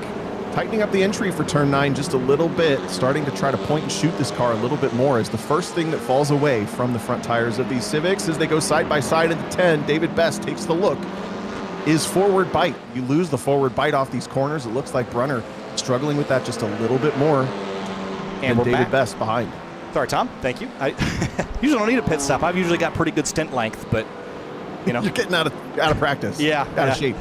Too much coffee, you know. 4 tires and fuel for Mr. Feelgoods. So this battle has not really left us with wanting for much. It's been pretty exciting, but pit stops. Albert Troiani from the TCRs heads on down, P8. This might be in the window. I think we're still just a little bit out of it. We have seen quite a few pit stops for damaged cars as well. This one looks clean. But Kyle, something interesting about this track, there are only 14 pit stalls on this track, and we have 47 cars in this race. Now, luckily, when you go through those pit stalls, you just share them and you can ghost through the other cars, but it's really weird. So if you haven't practiced the pit stops, or if you don't know to expect that could catch some drivers out when we get into the pit window. We have a change for position here between Porter and Martin. Yeah, I mean, it's just sight lines, right? If you come into pit lane, it's really hard to see your lollipop guy if there's cars everywhere. And this is something that, you know, for a lot of races in the iRacing world, if you're not practicing coming on pit lane in practice, you're probably doing it wrong, because everyone, especially when you need to come to pit lane once or more times, you need to know, A, how to get onto pit lane. Getting off of it's fairly simple. You do that in practice and qualifying and to start the race. But people don't think about how challenging pit lane and the sight lines can be if you haven't done it before. Right. This is not a track that was very popular in iRacing until the rescan. So I'd be willing to bet that a lot of people haven't raced here until today. Well, we didn't know it only had 14 pit stalls, so there's certainly that, and even if you had raced it. But you're right, there were a handful of drivers that I know learned this track for this race. And the fun part is when you do that and you get a bunch of feedback, this track's fun, I like this track. That means we picked a good one, but it is still a big ask to learn it within maybe 2 weeks. Nate Traxler on a recharge after that spin on the inside of Montello, who has slipped well far back from the battle with Porter and Martin that he was watching. Yeah, bad news for Albert Troiani. Black flag. I don't know if there's a pit lane violation or what, maybe a blend line, but he's got a black flag at the moment. That's another good point, Kyle. The pit entry here is really fast, and it's basically a straight shot, and you have to get down to 37 miles an hour on the entry, and then the exit also has a really aggressive blend line violation. You have to stay pinned to the bottom of the track as you come out of the pit lane. Here's what pit entrance looks like. You see, he's already pretty confused. early. Yeah. Yeah, and I don't Just have think to have it slowed down by the yellow cones here. So he definitely came in slow enough. I'm going to guess it was a blend line violation on exit. Yeah, so if we accelerate this up the road a little bit here. Clean pit stop, and as he rolls out, there's going to be a blue exit cone that you have to stay to the inside of. Right here. And that'll count as a blend line violation on corner exit. So got himself into trouble, and he'll owe us a pit stop again, or at least a run down pit lane. Zach Saphir is on pit lane, but he's been there for what seems like a while, over 2 minutes. So that seems to be problematic. Not exactly what that could be for. I'm not sure either, Kyle. It's maybe he had to take a pit stop too. That's the only maybe. guess I have. That's probably a good guess, especially if you're doing this race solo and drank a coffee before. I wouldn't know anything about that. Tyler Porter and Matthew Martin back at it here. Martin in the lighter pink car, Porter again in that kind of lizard skin livery just up the road. P6 right now in GR Cup. Lots of scrub on the tires through turn 2. I think the age, especially the left front on this track, just takes an absolute beating through turn 7, through turn even 13, 14. Slips back just a little bit as they're coming up on some slower traffic. I think some MX-5s just in front. Franz Hansen, Jack Stoll, these two have been nose to tail for a long time. And then going back to the Renaults as well, Kelby Hayo and Spaz Miller, P3 and P4. Ben Serta leads that group by about, well, actually quite a long ways. Dewey DeWitt's fallen off in the last handful of laps. Still P2, but pace isn't quite there anymore. Yeah, I caught Dewey had I was watching him on my own sim, and he either had a big lockup or maybe even a little bit of contact from the behind that pushed him wide at turn 1. That was a lot of the reason that he slipped so far back. But he had already slipped off the back of Ben Serta, who leads this class, so he's kind of in no man's land right now.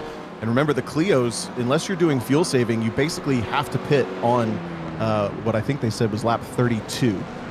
So you don't get a lot of options in the Clio to play with strategy. Everybody else has a little bit of a wider window there.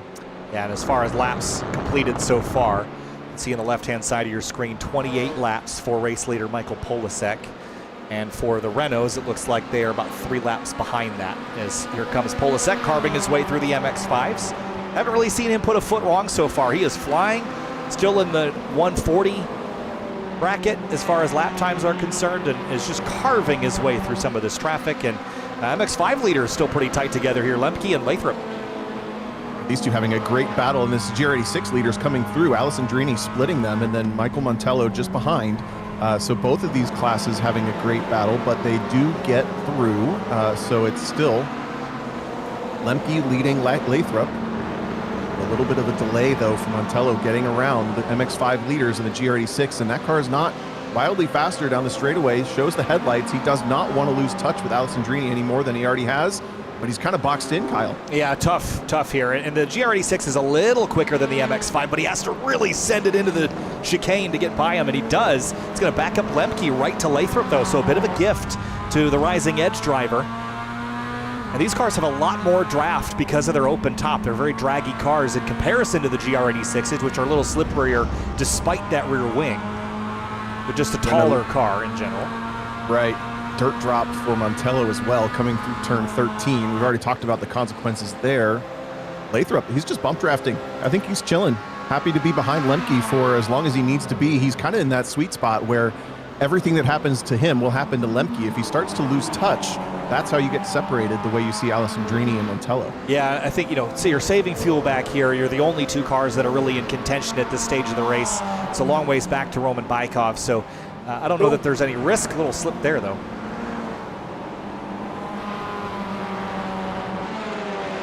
Tyler Satterfield and Kobe Harvey right in behind a handful of lap traffic. This is going to get interesting. Ooh, had to jump on the binders there to stop mid-corner.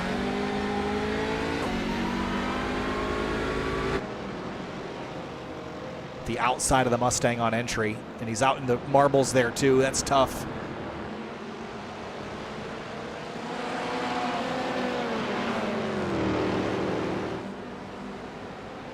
And only a handful of cars have made pit stops. Most of the field has yet to do that, Tom, but 11 minutes to halfway. I'd expect to see a lot more coming in the next, 5 laps. Yeah. I totally agree. Yeah, over the next 10 minutes for sure, we're going to see the pit window open for different cars.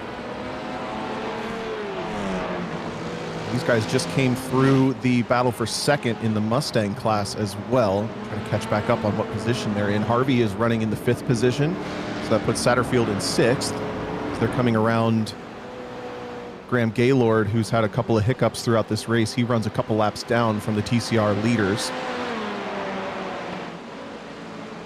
This is one of the best battles in the TCR class at the moment. And Satterfield, it seems like he has just been on offense all day. Has he been in front of anybody today? He's been behind in battles and midfield, but they've just been in lockstep behind somebody for most of the race. That's very true. He started 6th and runs in 6th. So he's going to feel like he's got just constant battling for no progress, which can be a little bit frustrating, but at least he's entertained. That's something it's easy for us to forget about, is how much fun all these drivers are having as we talk about the competition from the booth. That's where we go immediately, but usually, I mean, it doesn't really matter where you are on the track. You're probably still having a great time with some, let's call it higher level quality racing than an official race would give you. Very much so. I mean, again, I've been very impressed with the low relative incident rate compared to really any of iRacing's official races. You're just putting 40, 50 cars on track with a huge variety of classes, huge speed differences, and the cleanliness and the predictability of the traffic has just been second to none. By my count, I think we have 5 retirements so far. Jay DeVries, Pete Stodola, Josh Case, Kelly Greenhoe, and Zach Severe all having retired as far as I can tell. So that's pretty good so far. We have seen more pit stops for fixing damage than usual, which is maybe to be expected, but I think we can still expect higher out of this type of group. Hopefully that doesn't continue the trend. This is the furthest apart we've seen the top 3, or the 3rd place battle, excuse me, in TCR. Will Brunner has pulled out about a 10 car length, 12 car length lead over David Best. I don't know if that was just materialized in traffic or if it's kind of trended this way. I missed. Either way, they just passed that battle for GR86s. Oh, Martin takes a look up the inside, at least fills the mirrors of Porter, and Porter's going to fall for the bait, slips up through turn 10. That's going to put Martin, at least with a drag race move, down the inside. Well, it's going to become the outside, though, for 11. Yeah, a really great battle here. And, to your point about the retirements, I think at least 2 or 3 of those have been from penalties or just stopping in the pit lane and, going grocery shopping or whatever else, not from crash damage. So really only a couple of cars have seen crash damage, and I think one of those was self-inflicted too. So just to jump on that point some more. Stodola and Hansen, I think they just traded positions, and that's Albert Troiani right behind him. He's on the same lap despite being in a different category after his lengthy pit stop. And I think Troiani might have pitted whatever he was solving the problems for, and he had that pit stop penalty as well. I think it was just a little too early, so we're probably going to see this 41 car through the pit lane at least one more time in this race for probably a splash and go. At that point, I'm not sure it's worth changing the tires. No. Yeah, I think you coming up on half distance. I would almost rather just get that splash as soon as I can take it and then just be done instead of wait to the end of the race. He had a big moment behind Stodola going into the right-hander. And, is that Dewey that was off course there? Yep. Dewey's wrangling this thing. Yeah. 3 different classes all coming together there through turn 8. Unfortunately, I think with the way it's played out, Franz Hansen might have been the big loser in that one. He drops off the back of Stodola by quite a bit. Oh, now Troiani lunges up the inside of DeWitt, who left the lane open. Good move there between the two, and very nearly 3 wide as Hansen tries to come back at him. Those Renaults are really maneuverable little cars. Dewey just charging through there. Actually almost got into the back of Stodola, leaving one of the corners. They're just so light. You've got that, that turbocharged torque really helps them get up and go.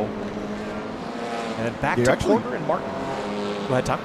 I was just going to mention the Clios. We haven't mentioned it yet. They don't have ABS. So they're the only cars in this race that have to deal with a little bit more under the entry of the corners. That's the only margin that you have to leave in those cars. But otherwise, yeah, they're really, really cool, fun little race cars. This battle will not go anywhere between the two pinkest GR86s. No, I forgot about the no ABS. I wonder if they have, they're like, you probably get them standard without power windows and stuff. Here comes Matthew Martin, and he's got a big run. He's not going for the move here. I think you can't really see much around that GR86. There's a lockup from, is that the leader? No, it's not. That's Kelby Hayhoe in the third place Parallax Motorsports car, one of those lockups you were mentioning. Yeah, you can, I mean, they'll definitely hang the inside rear tire on entry as well, which will puff some smoke. You can feel it in the cockpit. It's kind of cool. You can just hear the tire kind of chirping across the surface. GR86 is still a little bit quicker down the straightaway. Sorry, Kyle, as they knife underneath some MX-5s. But this is two battles for position in class coming together. Things could get awkward for a lap or two for these four. I was just going to say, you need to talk to Eric Cattell to figure out that rear locking problem. Yeah, or maybe not. He still has that all the time. Whoa, a little pop out of line there for Martin. Oh, he's in the grass on the inside, clobber the apex curb as he's trying to just navigate all the differential traffic here. There's the 13 MX-5. That's Roman Bykov. That's third place in the MX-5 class. Got Nate Traxler in this mix as well. This is a really interesting dynamic of all three classes working together, or maybe not working together very well. Porter thought about the move at turn 8 and then bailed, and that backed everybody up. He did pick up the position, I think. No, he's been in this position. He still has yet to pass, the next Renault Clio of Kelby Hayhoe. Got a BMW in the mix as well. The race has still been fairly quiet. That is the number 5 of Andrew Hero. That's second place. 13 seconds back from Michael Brock, so he's still hanging in there. And any little mistake by Brock is going to bring Hero back into the mix, especially in the pit lane. So he's got to stay on the loud pedal and just try to keep that gap as small and attainable as possible. See the BMW jumping to the high side in the background. That's Alex Getting. That's third place for BMWs. So Andrew Hero can't take too much time, as he's only got about a maybe 15 car length advantage on the same lap to the car in third. Whoa, more stack ups at the exit. Porter gets through on Hayhoe, but unfortunately Hero has to back out of it as these cars have all stacked up. Yeah, that was pretty savvy there to see the writing on the wall and just jump out of that mix before they got tangled. See those Renaults just accelerate like a bat out of hell leaving the corners, and then they kind of run out of steam when the GRs pick up, and then here comes the BMW through the mix. So just different ways of making power. There goes, oh, the Clio. That's Hayhoe again, charging over the curbing on the inside. And now we've got Traxler looking at the inside, trying to take the position back, and that's brought the BMWs together. This is a battle for position. Getting, trying to show the nose on Hero, not able to do it. Hero probably a little frustrated that he's ended up losing more positions after making passes down the straights really deep into turn 9, and then Alex Getting struggling to get the power down. BMW with big rotation through the apex, and he just kind of trips up through the exit, loses some time. He's way offline now. That feels like you're doing 5 extra miles on the outside of that corner, but now he's going to out-drag the Renault. Kind of tight quarters there to him on the pass, but that's 9/10 of a second that he lost in that exchange. What a cool phase of the race this is for this pack. I don't know if all of them are going to call it cool, but I think it's cool from where we are. Kobe Harvey coming through in the Veloster, still showing, I think, a little bit of right rear damage. I agree with you. That wheel looks a little bit punched in. Or sorry, left rear damage. Yeah. It was mostly side-on contact. The left front fender's seen some damage as well, but I think we can jump on board and see his steering. Steering seems dead straight, so it should be driving okay. Big move from Getting up the inside of Traxler, down the inside at turn 1. And I think Traxler's probably going to hold the position around the outside of the banking. The BMW with the power, though, is going to come back at him. Harvey in the TCR car has to think about it and back out just a little bit. He's going to feel very held up, but just being patient, I think, is the name of the game here. Oh, trying to carve up underneath. That's tough to do in a TCR. Look at the, looks like Getting just shot out of a cannon there, leaving turn 3, yeah. And Traxler on the binders. What we in NASCAR call the slingshot. Executed to perfection. Yeah. Unfortunately, the BMW is just not strong in this section. Tries to show the nose on Martin in the pink GR86 and loses sight of where the corner's going. He ends up a little bit wide. Whoa, Harvey shows the nose in turn 8. The Veloster on GR86. Martin on the outside is still trying to stay in touch with Tyler Porter. And these two just can't get away from each other, Traxler and Getting. Gosh, the difference in the downhill right between the TCR and the BMW was stark. That's the difference, the downforce, I suppose.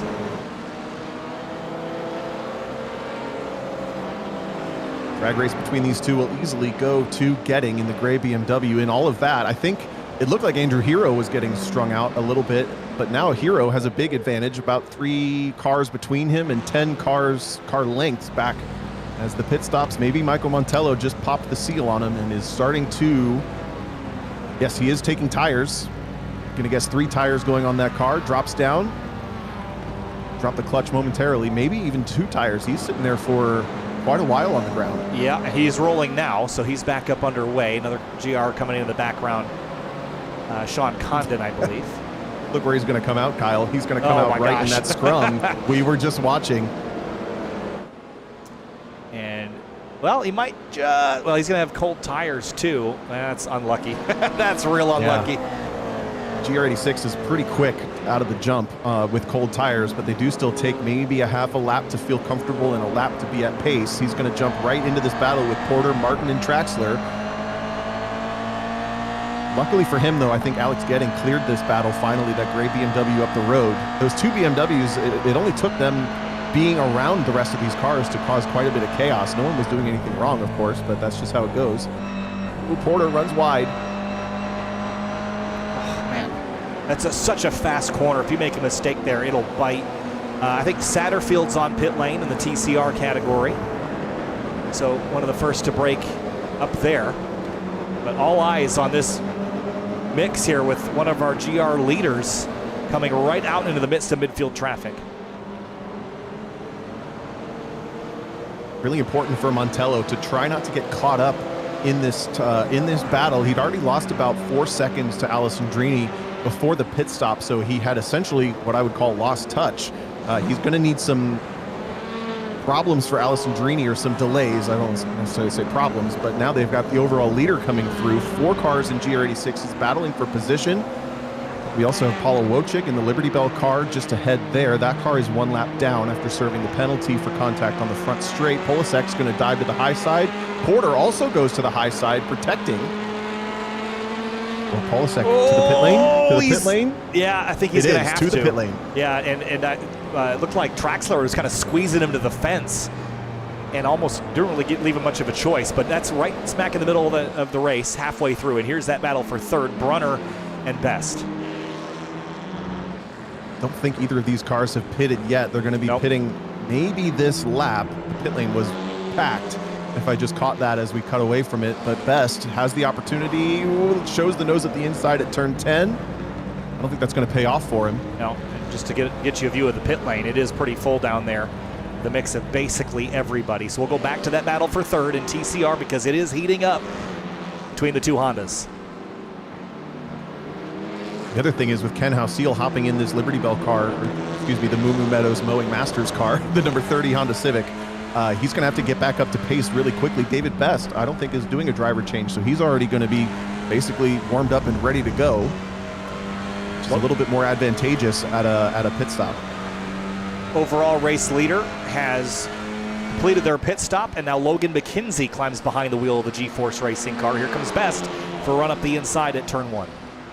We've seen this before, but that inside lane just doesn't quite seem to work. Brunner really leaning into the outside, but this time it's so dirty he can't do anything with it. Best, for the first time since the drop of the green flag, picks up third position. Going to take a deep breath of relief there, I think. Yeah, they're working their way by some Renault traffic now as well. So Diego Del Real leads the way overall here. Still owes us a pit stop. You can see anybody with laps in stint over about 30, 25 to 30 is going to owe us another pit stop. So G-Force Racing is complete. So is Allied Endurance and Kobe Harvey. Everyone else there up in the front still needs to make a trip down pit lane. It's like all the BMWs yet to report to the pit lane as well, at the top at least, with Brock, Hero, and now the Eiffel Speedstars car, that's Alex Getting, is on the pit lane just now. In Mustangs, we haven't mentioned him recently, but Austin Cobb has led the race from the drop, and he's put a lot of cars between himself and Raul Iriarte and Michael Carpenter as they sweep through the final corner, both yet to owe us a pit stop as well. Here they come, Mustangs diving to the pit lane. One of them at least, Iriarte in. Yep, and then Thomas Lathrop is on pit lane, as well as Brian Lemke. Now, interesting to note that Lemke's pit stall is at the back of the pit lane here, so he's rolling. Lathrop, who is battling him, is in front of him, but I think Lemke's still going to beat him out. This Lathrop is still on the jacks, but a little bit of a battle there with a TCR.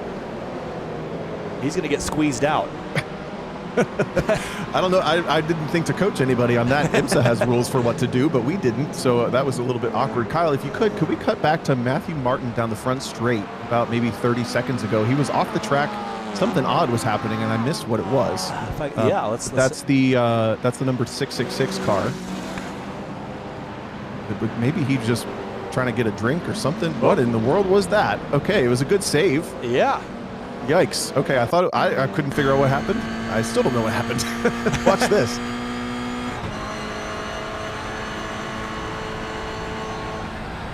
Oh, it looks like a wheel disconnection or something there, Tom. I've had where it starts shaking. Oh, actually, no.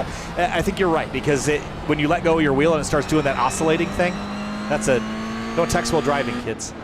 Yeah, and it sounded like he was losing throttle for a minute too. Lucky to get away with that one, but either way, thank you for helping me figure out what that was. Austin Cobb, your leader in FR500s, comes to the pit lane in the background there. Ken Hausiel now behind the wheel of the Moo Moo Meadows Mowing Masters car, the 30, back onto the track with ice-cold tires. This car is going to be a handful, as are most of the TCRs for the first 3 laps, maybe.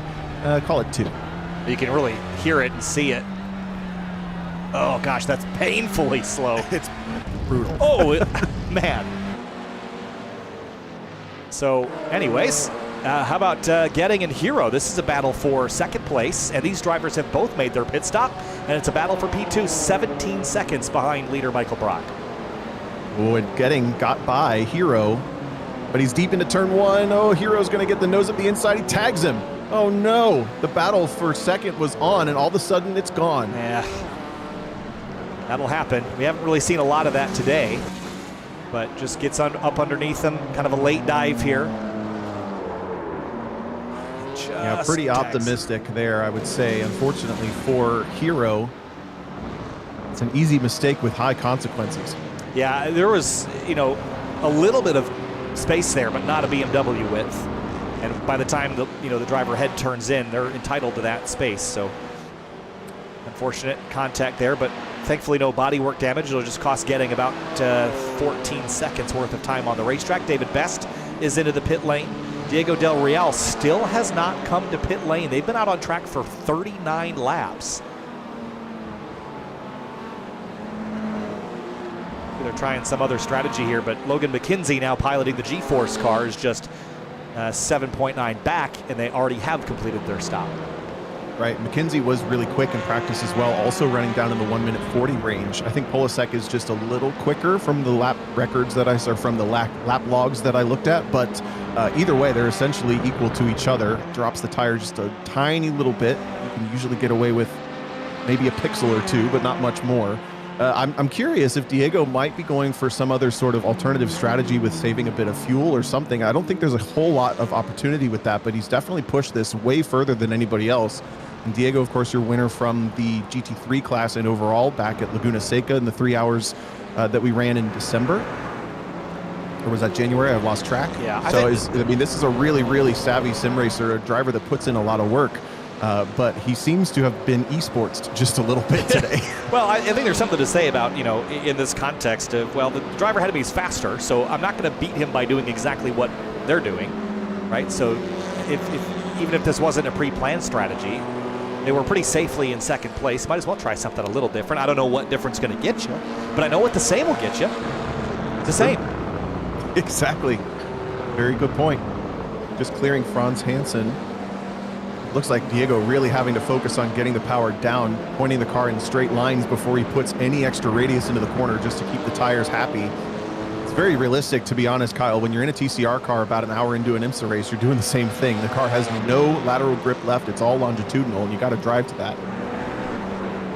It's interesting how these cars have changed over time. I've always thought they've raced in a very compelling way in iRacing, but you know, how the cars drove relative to the real-world counterparts was maybe a bit questionable for a while, but just not a lot of front-wheel drive cars in iRacing in general to lean on for experience for the team, but they've gotten a lot closer over the years. Here's Dana Basinski and Jack Stadola. This is for third, and I think Stadola's on the climb here. Certainly is. Yeah, he's been as low as 6th position. You see there down the lower third. Basinski, I'm trying to see, did either of these cars pit? They both must have pit at this point. Yep. Everybody on track except for Diego Del Real have made it their pit stop. And actually, I think Diego is on pit lane right now. Yep. So everyone is on pit lane or has completed their pit stops. That will hand the overall lead back to G-Force Racing and Logan McKenzie. Quick look here at your top 3 categories and their top 5s. Yeah, I noticed that Alessandrini still only has about a 5-second advantage. It's now slightly less to Montello. It's 3.6 seconds as they run. So Montello there in 2nd position did a pretty nice job to not lose a lot of time when he came back out into that traffic. Then we look down to the other 3 classes. It's still Austin Cobb leading the way by maybe a quarter of a lap over Raul Iriarte, who's picked up 2nd position after the pit stop cycles by about a corner over Michael Carpenter. Then in the GR86s, in the Clios, pardon me, Ben Serta in the SYM Pheasant Pluckers car he's got a huge advantage now over Dewey DeWitt, but the MX-5s have not gone very far away from one another. It's the largest gap we've seen, but Brian Lemke still leads the way over Thomas Lathrop. Lathrop has just slipped out of drafting range with that car also in between the two. So Lathrop's going to have to put in some really good effort laps to try to get back up, or maybe pray for a little bit of a delay in Brian Lemke's race. Might be it just there. He gets Diego Del Real up the inside at turn 8. It's a short corner, but you lose a lot of time when you go side by side through there relative. Yeah, this whole back section of the racetrack can be really awkward just if you're not on the right line. Honestly, even when I'm by myself, I can't figure out what the right line is supposed to be. So put another car out there and I'm as good as gone. But Dana Basinski and Stadola, this battle for third and GR is heating up, and they have the overall leader behind them. So we'll switch here for now as they navigate turn 3. Basinski really chucked it into the banking there at turn 3. Usually if you're up in the green, that painted green high line, you're a little too high. Well, Basinski kind of changing his mind a couple times. You see the draft really kicked in for Stadola, and now they've got Satterfield in the Audi to deal with at turn 8. Does he lunge? Thinks about it, goes to the inside of Stadola. Yeah, and I'm not sure he's going to get to Basinski yet, so that's going to split the two and buy Basinski a little time. I'm not really convinced that the TCR is going to be a whole lot better at these low speeds. I think you're kind of leaning mostly on mechanical grip down here, which the GR's got, you know, kind of a lot of.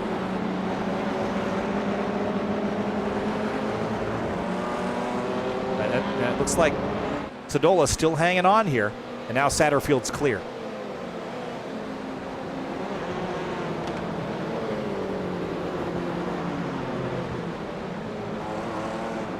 Just over 45 minutes to go, and the amount of red on my timing screen showing me that the closeness of battles, it's dissipated a little bit. There are still fights on the racetrack, including this one for third.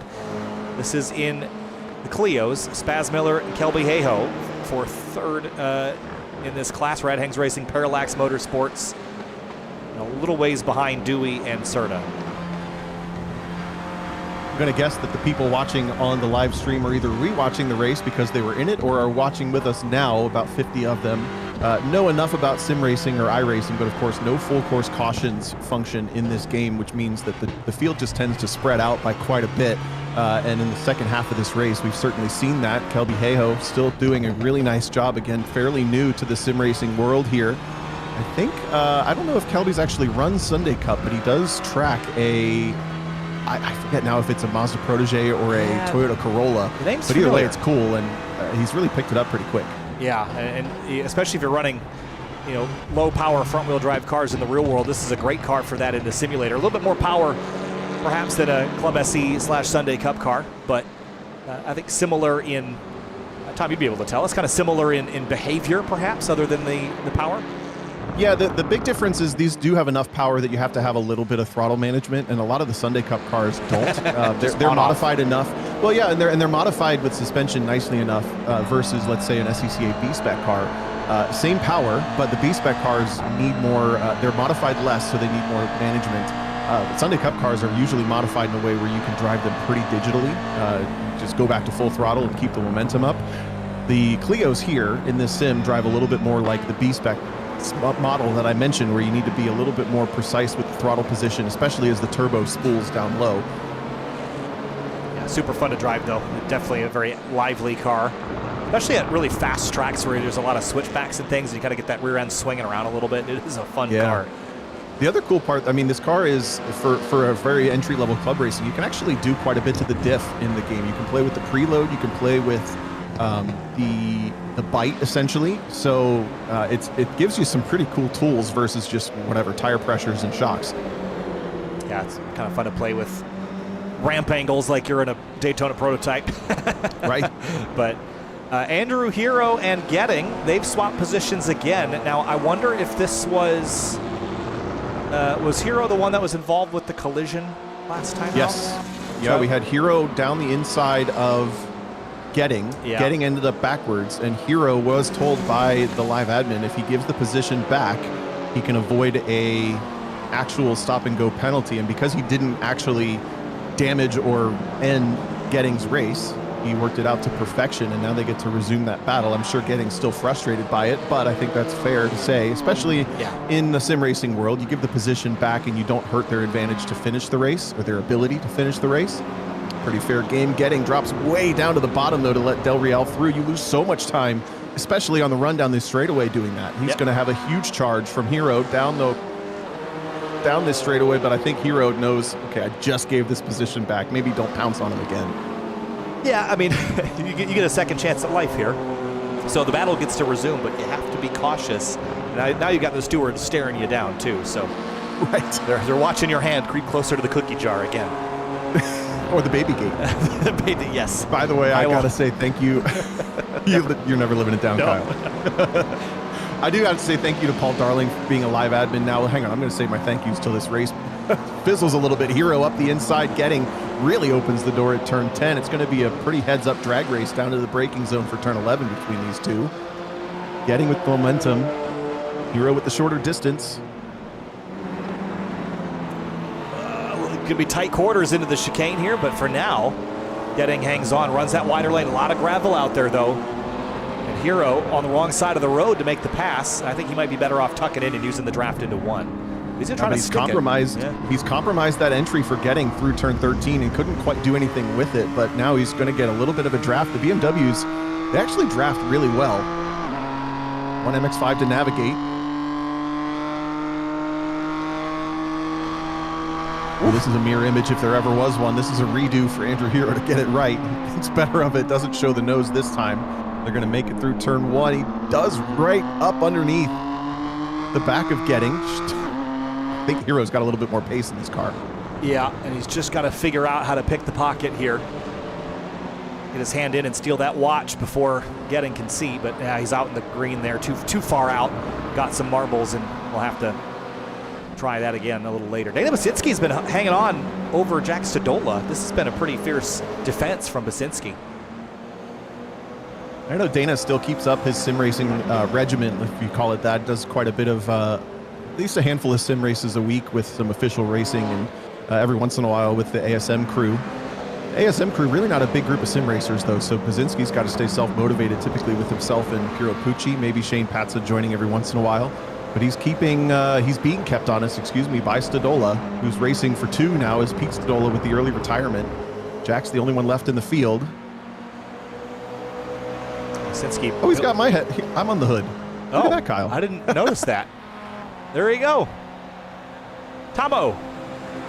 Very cool. I have to say, the other day I was just browsing the internet, came across a post by Lime Rock Park advertising, was it Colleague Racing or yes. Oh my gosh, yes. Setting up for basically putting in a random driver every every round for the NASCAR Truck Series Championship this year, and it was just loaded with comments on Instagram and Facebook of people saying, Tomo Racing!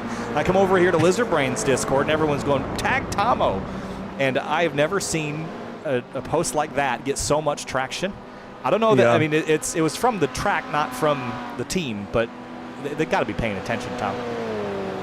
Maybe. I had nothing to do with it. I found out it was happening in real time as everyone else did, and it's very cool. I didn't jump on it yet, but I did hear from someone from Motorsports PR, my friend Reese White, who said, I'm going to reach out to the team and make sure they know it's not a Bodie McBoatface situation. So I'm gonna keep my ear to the ground with that one. I haven't pushed the chess pieces around yet much, but NAS Trucks. It was very cool. I felt the love. Yeah, it is cool. I think my comment was something along the lines of, if you want a driver to bring you a trophy and a steering wheel and the fenders back on the truck, Tomo's the guy. So that narrows it down to one option then, I suppose. Back to Hero and Getting, going back at it here. Eiffel Speed Stars and Hero Racing for second place in the BMW M2 CS Cup class. 40 minutes to go. I gotta say, these cars are so difficult to race wheel to wheel like this because the excitement can get the better of you so quickly. And as I mentioned, with the driver aids that these cars have, they tend to end up, I mean, it really feels like all of a sudden you have 1,000 horsepower and it's just tripping over itself on the traction control because of how the rear end of the car puts power down. So you have to stay perfect and precise and light-fingered and pinkies in the air. You got to stay disciplined, let's say, is the best way to describe it. But, you know, the temptation is to go racing. And you can really lose a lot of time by accident, just getting excited, dragging the dirt for Hero through the kitty litter. Twice. And he's going to lose a couple car lengths for it. Yeah, so it costs him a little bit of time. Back to other battles elsewhere. This is the Clios, Spaz Miller, Kelly Hayhoe, and that is the 3 of Kobe Harvey, and then there's one of the 86s. That's the number 10 of Brian Taylor in the great Shatsby racing car. Up the inside, that's going to be 3 across, and tires locking up. I think that was on the Radhangs car. Both of them in tandem. It was really cool there, with both of these drivers still glued together, but Spaz Miller picks up the point for the first time in at least 20 or 30 minutes over Kelby Hayhoe. His job now switches to offense instead of defense. I know these drivers were putting in practice time together as well, off and on throughout the week. We even raced this as a group to practice with this on Monday. Kyle, would you believe me if I told you Luke McGrew's really fast in a Clio? I would absolutely believe you. Luke McGrew, he's one of those guys, I have really never seen him, be slow in much, other than maybe his MX-5, which was not his fault. And then, I've never really seen him put a foot wrong on the racetrack. I mean, you've probably been around him more than I've seen him, but that guy's good at a lot of things. And he used to, he drove an Impreza or a WRX at one point in Time Attack, I thought, as well. That I'm not sure about, but I am sure that we just had contact at the apex of turn 1 as the second place car in GR86 is trying to find his way through on Kelby Hayhoe. Just too many cars for too little space. For a split second there, Montello got a bit of a clunk to the right front fender. I think they're both going to resume okay. Yeah, a little bit of damage on the 65, but yeah, I think way back when, I'm not sure if he time attacked it, but Luke had a WRX, so he's got all-wheel drive experience, and wouldn't shock me if he was good at the front drive stuff. Yep. I just think Luke loving the Clio is such a funny dichotomy. Yeah, I mean, you would not look at him and say, oh yeah, he drives a European front-wheel drive economy hatchback. Montello finally able to knife under Spaz Miller, who opened the door really, really generously there at turn 8. Smart racing for both of them. Saved Miller a couple of tenths, I think, even though he lost the car in between himself and his challenger. Luke looks like he drives something from Tonka. Right. No, Vopper. Vopper. Dodge. So while that battle fizzled, I'll say my thank yous now finally. First of all, thank you to Paul Darling for being our live steward in this race, holding drivers accountable. We did just get a contact penalty for Tyler Porter making contact on the 68. That's a car in class. That's Anthony Montello. Anthony Montello. I missed where that happened, but it happened maybe about 7 or 8 minutes ago. So whatever that was. But either way, thank you, Paul. Thank you to you, Kyle, for broadcasting this with us. And, of course, to Finney and DeCuna, who I assume did the camera angles that we're looking at right now. Yep. Yeah, it does a nice job. And every once in a while, I get new camera sets dropped in a folder. Pretty easy. And Finney and I don't do this together a whole lot these days, but I was just talking to my girlfriend this morning about how I was kind of reminiscing of the early days of SYM TV. Finney and I sitting together in our college apartment, shoulder to shoulder, announcing races during the pandemic. It was kind of wild back in the day. Yep. So now I'm 4 apartments into living in Chicago and announcing and working in motorsports, and we've come a long way. We're all proud of you, Kyle. We're all proud of you. Genuinely. Aw, thanks. So this is the battle for third in GR86s, with the second place driver in TCR finding his way through. Diego Del Real in the purple Civic, knifes to the outside, which becomes the inside momentarily. That's also third place in MX5s. Kevin Zhu in the background there. Things feel, I mean, we really did a lot of, I even made some graphics to show you. Here's what the lanes do. If you pick the left, stay on the left. If you pick the right, stay on the right. And here's what that looks like. Because those straights that are not straight can become really, really tricky. Just a lot of look at that. Ups and downs and compressions and things. And the car will turn a lot more at a given input. Oh, you see a big slide there. When you hit the compression and when you get out of the compression, it'll turn a lot less. So even if you're trying to stay on the line, if you're not anticipating what comes next, especially when you see drivers at that fast right where they kind of jump the curbing there, you have to be ready to catch that because the car gets light and airborne for a moment. Maybe not completely airborne, but light on the shocks. And when you got someone to your outside there, it just takes a couple of inches and now you're bouncing off of them. Right. Yeah, even when you're single file in TCR cars, the track runs out really quick. BMWs as well, and maybe even the Mustangs. You can end up on the grass on your left really quickly there. And then I also was just kind of scanning back. We haven't mentioned the MX-5s in a couple of minutes or laps. They're still relatively close together, but Thomas Lathrop still struggling to make any sort of dent on the lead that Brian Lemke has. It's been about this ever since, I think really even just right before the pit stop cycle. Yeah, about 2 seconds between Lathrop and Lemke. And really no one else in MX-5s that's going to come challenge them, although we'll note that Kevin Zhu did get by Roman Bykov a while ago, and he's now up in the podium spot. It was Bykov there for most of the race. We haven't really mentioned much about Christopher Garvin, but 3G Racing car runs 5th in class. And then Ethan Holland, you remember really early in this race, that was lap 9. When he was involved in a collision. He's got that car repaired, and he's a lap down to his class leader, but still in the show. Closest fight on the racetrack remains Dana Basinski and Jack Stadola. These two still fighting for a podium spot in the GR86 class. And the sun is going down here, Tom. The temperature's not swinging too much. The wind is not going down, but the sun is about to drop below the horizon, or get pretty close to it. We'll still have plenty of daylight by the end of this race, but it is changing the dynamics a little bit. Now you don't have your sun in the sun in your eyes so much in a couple of minutes once that drops below that grandstand. Right there.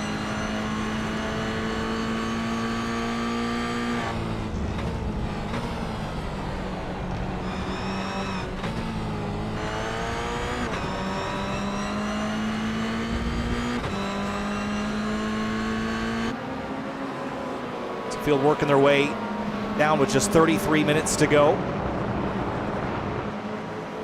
And Logan McKenzie still leads this race overall. With Diego Del Real about 48 seconds back. We'll keep our eyes still on Stadola and Basinski. A little bit of lap traffic there on the inside. That is the Ethan Holland driven car. Here comes Stadola opening the nose on the inside of Basinski, and a battle for third is on side by side here in the GR86s.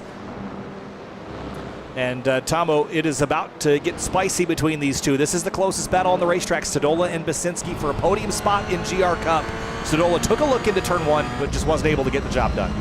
Yeah, it almost looked like he chose to lift and tuck back in, didn't it? When he came off of turn 1, he was down on the bottom of the racetrack, which I thought looked like it was giving him a run for a moment, and then he just kind of slotted back in. You don't normally see drivers wander around the low side of the racetrack like that quite as long, but he does get a nice draft down turns 4, 5, and 6 into 7. Now he's right back on the back bumper of Basinski, and maybe not 30 minutes to go, but 5 minutes to go. I think you make a move in this section of the racetrack. Yeah, I think as the clock winds down, you get a little bit more aggressive with where you're poking the nose in. See, just hanging in the rearview mirrors of Basinski. But Dana is doing a nice job on defense right now. A little bit of action ahead of him with a TCR getting around. Is that Kelby Hayhoe again? Just up the road. I believe so. I was making a comment about the sun here. It's really in your eyes, but maybe not for so much longer. Still 31 minutes to go, and it's just about to dip below the horizon. Smoke and lots of debris. Look at the track covered in gravel now. I think that was Kelby Hayhoe locked up fully through the gravel, and that might even be a cut penalty. It goes away quickly. That's the game telling you you need to slow down for 1 second, and then you can resume your pace. No, it wasn't. It was the Audi of Graham Gaylord. Yeah, with a little bit too much entry speed. Did he maybe catch that curb and pogo through the gravel, I wonder? No, missed it. Missed it. Yep. But you can see all the gravel that brings on the racetrack. And even now as we come back from out of the replay, the line's cleaned up a little bit, but here comes your overall race leader, Logan McKenzie. If you're right tucked up against that curb, it's been cleared out. But any deviation from that, and you're going for a skid. The overall lead, by the way, up to 51 seconds for this car right here. Logan McKenzie in the car now. Michael Polasek starting it, and they have just been absolutely bulletproof. Diego Del Real has put in a great effort, but he sits 51 seconds behind. And in fact, there are only 4 cars on the lead lap because of how much pace this number 145 has had. Just really, really impressive. Both of these drivers should be very proud of themselves for what they've done here today. Yeah, not a single scratch on this car either, which is really impressive in its own right.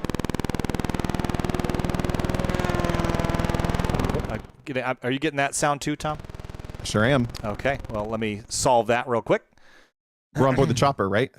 Yeah, exactly. I don't know what's going on there, but I'll probably fix it. Bear with us here. They cannot hear it on the stream anymore, so that should alleviate that a little bit.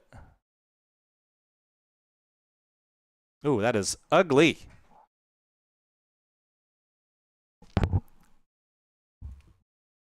Okay.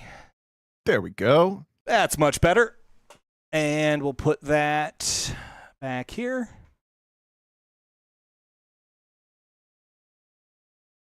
And we'll drag the sounds back up, and it's like nothing ever even happened.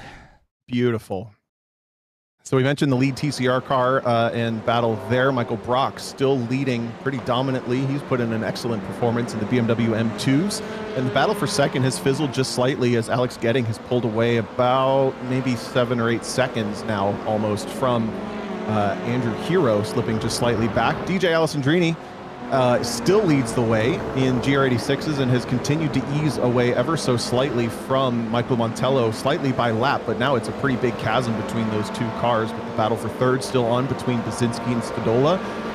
Then we get to the Mustangs. Austin Cobb cut his bike ride short to join this race. I hope it was worth the hot lapping the Mustang around through traffic. He's probably had a good time over Raul Iriarte, who has established himself a maybe 6-second lead over the Kabir Motorsports Anvil Knight. I still need the story behind that, but Mike Carpenter running there, just getting tripped up a little bit at turn 8 from that battle in third for the GR86s. Yeah, this has really been the fiercest fight the last 5-10 minutes. And I don't know of any that are really going to get spicy by the end. It's not getting closer in MX5 Cup. So I think that'll be our battle towards the end of this race, but there still is quite a while left, 28 minutes. There's still plenty of opportunity for people to make mistakes and get drawn back into the mix. Is there anyone that is going to owe us a pit stop by virtue of poor planning earlier, especially in, was it the Clios that were really tight on the pit window? Yeah, the Clios, they really only had like maybe 1.5 lap window, so they could have made a mistake with it, but I don't think anybody did. The only car that pit off cycle, not really a factor in the class battles, but Al Troiani, remember, came through like maybe 15 minutes before the pit window really would have been open, maybe 10. But mentioning the Clios, by the way, it's still Ben Serta with a pretty big lead over Dewey DeWitt. The battle for third is not done yet, but it has fizzled with Spaz Miller and Kelby Hayhoe being nearby one another. Whoa, what is this? This is the leader? No, this is Michael Montello, second place. Michael Montello on Dewey, I think. Yep, second place in both Renaults and in GR86. Oh, he tries to show the outside. Oh my goodness, is he going to run out? No, well done both. That was really dicey. Montello just hucks it into the next corner to try to clear the Clio, and he does just that. And Kevin Zoo's got problems. He's on pit lane with the jacks Oh, no. up. He was running in third. Yeah, sorry, Kyle. Yes, indeed. And the right side's only. I doubt he pit for tires, but I mean, maybe he didn't take tires and realized he needed them. We'll find out later, I'm sure, through the storytelling of the race. I love, by the way, everyone goes back and watches this race who was in the race itself, and I love that. Sometimes we call it Larry Cam. You skip through for the crashes. Otherwise, we just go watch the broadcast. But that was third place in class, and I think that's going to promote Roman Bykov. Yes. Yep. He was to third onto the podium. Yeah, he was the driver that was in third earlier in the race and had it for the majority of the time. I wonder if the positions were swapped because Roman took tires and Zoo did not. And so that was where all that time was saved. This is Basinski, and he's gotten backed up behind a Mustang. That is Raul Iriarte, and here comes Stodola again, just tucked in behind Basinski, and he's got TCR traffic behind him, and he's in the gravel and has to lift. Oh, it's David Best who's running on the podium, I think. No, he's sitting in fourth right now in class. Very awkward, hunting for space through that corner, but this is the worst case scenario for the GR86s. If you don't get by the Mustang coming onto the front straightaway, it's essentially, I mean, it's a good part of a whole nother lap before they're going to get a chance unless they really force the issue. Iriarte washes a little bit wide up the banking at turn 1. That might have opened the door for Basinski. It does. And Iriarte being very generous to let those cars go through. If he wanted to power alongside of him, he could have. Yeah, that chose not to.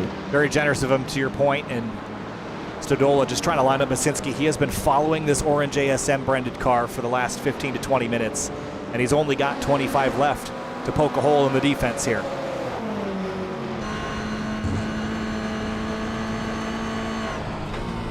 A little shallower entry. Just how early and commanding they can get on throttle in the GR86s. Not only can, but have to keep the speed going. And now coming up on some lap traffic is that the 3G Racing MX-5 opens the door nicely for both cars to get through, nice and clean. That car is now running in fifth, or has been consistently running in fifth for Chris Garvin. Stodola, just let you see the rear end of Basinski's car walk a little bit on him on throttle. And here comes Stodola with a run up the inside. This is towards the chicane. Driver's right is the preferred lane for the first half of it, then driver's left for the second half. When they're neck and neck as they hit the brakes, they're still side by side, but it's going to be a really dirty high line for Stodola, unfortunately, even with trying to knife under and getting a good run. I think the track conditions took that away from him just a little bit. Basinski gets a 2-car length breather coming onto the front straightaway, which is probably just enough to alleviate the draft onto the front straightaway. Yeah, that battle will continue. Let's jump back to the Clios again. Battle for third, like you talked about. It is back on. Here comes Brock, the leader of the, oops, sorry, that was not Brock, that was Andrew Hero. That was carving his way through the Clios and split them apart, but they were only 3/10 apart for a moment.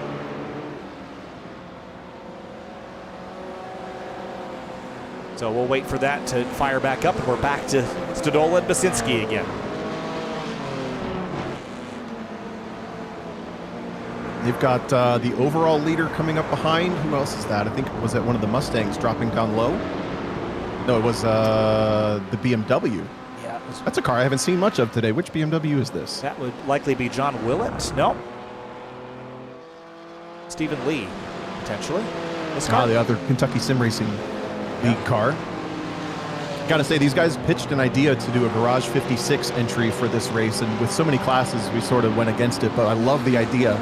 They wanted to race a NASCAR truck in this race, which didn't quite fit. The street stock almost fit, but maybe in the future we'll see one of these drivers or another team pitch a Le Mans-style Garage 56 entry for one of our special events and get something odd out there. I love that. That's a cool idea. Who called the fun for both police? of them to still join us. I did. Who called them? yeah, really. Doesn't sound like it was a Tabo that pulled the plug on that. No, it actually was. It was a little bit, just a little bit. Logan McKenzie. Man, G-Force has just been the force today. 53-second advantage over Diego Del Real, who has been mighty quick and has won Lizard Brains podcast events before. But these guys have just shown up in a huge way. I mean, really, there wasn't anyone that even got close to touching them. Even in qualifying, they were over a second clear. Yeah, and I saw this car in a final practice. We hosted an official final practice yesterday night for a couple hours, and this car was up on the top of those leaderboards as well by about a half a second. Over David Best was the next quickest, and I could barely get within a second of them. They were just so quick. Alex Getting, unscheduled report to the pit lane. The number 40 coming in, does not go on the jacks. Yeah, I did notice that when it stopped the left side door, there was some damage on the door there. Did it have contact a moment ago, or what happened there? Yeah, it is new. Look at that.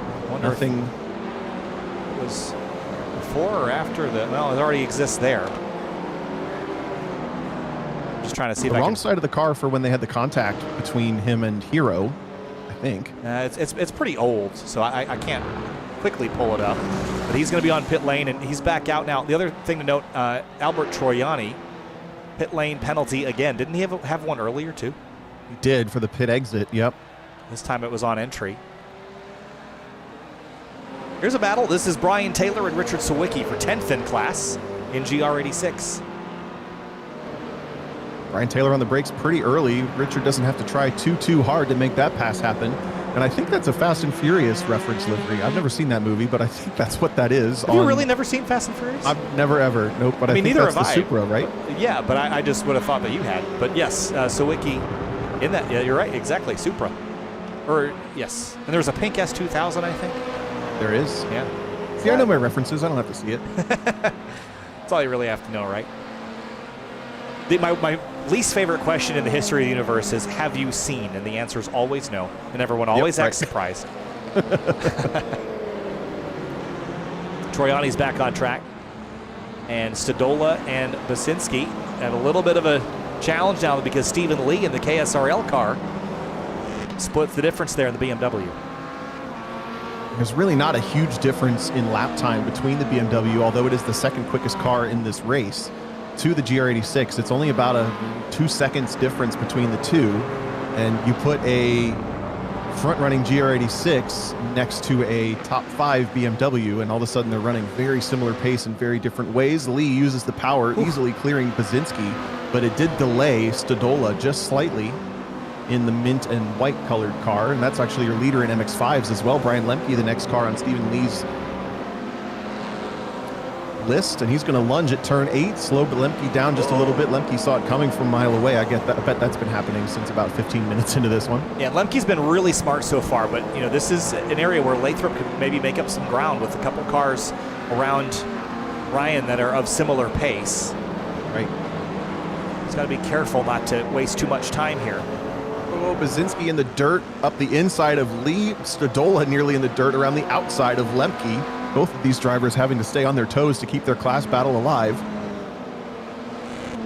And Lemke's got clear road again, so that should smooth over things for now. The Clio battles have fizzled a little bit, so it's really just the ones in GR at the moment, and then the potential for a fight to the end here in the MX-5 category should Brian Lemke lose some time. Lathrop has been kind of matching his pace the last couple of laps, but he needs to be taking chunks out of it, and he has just not done that. They're still close enough that one bigger delay for Lemke will really turn this thing on its head, but you're right, Lemke's just been really smart in traffic. He's a driver who races at least a couple times a week in some league races, as well as probably some official racing as well. Got a good head on his shoulders with as much action as happening for the slowest class in the field. Stadola just doesn't quite seem to know what to do with Basinski just yet. He definitely has tried, or at least considered the thought, over in the turn 9-10 range, those double switchback hairpins. But Basinski has been pretty unflappable so far. I should also mention Dana Basinski is now officially married as of a couple of weeks ago. They went to Hawaii for their honeymoon. So he's refreshed. And I think I asked about what their last name is going to be between he and his new wife, and they're actually going to combine them, which is exciting. I didn't know you could do that, Very cool. but you can do all sorts of stuff in America, I suppose. Feels very progressive. I'm on board. We got people named Ocho Cinco, Kyle. Yes.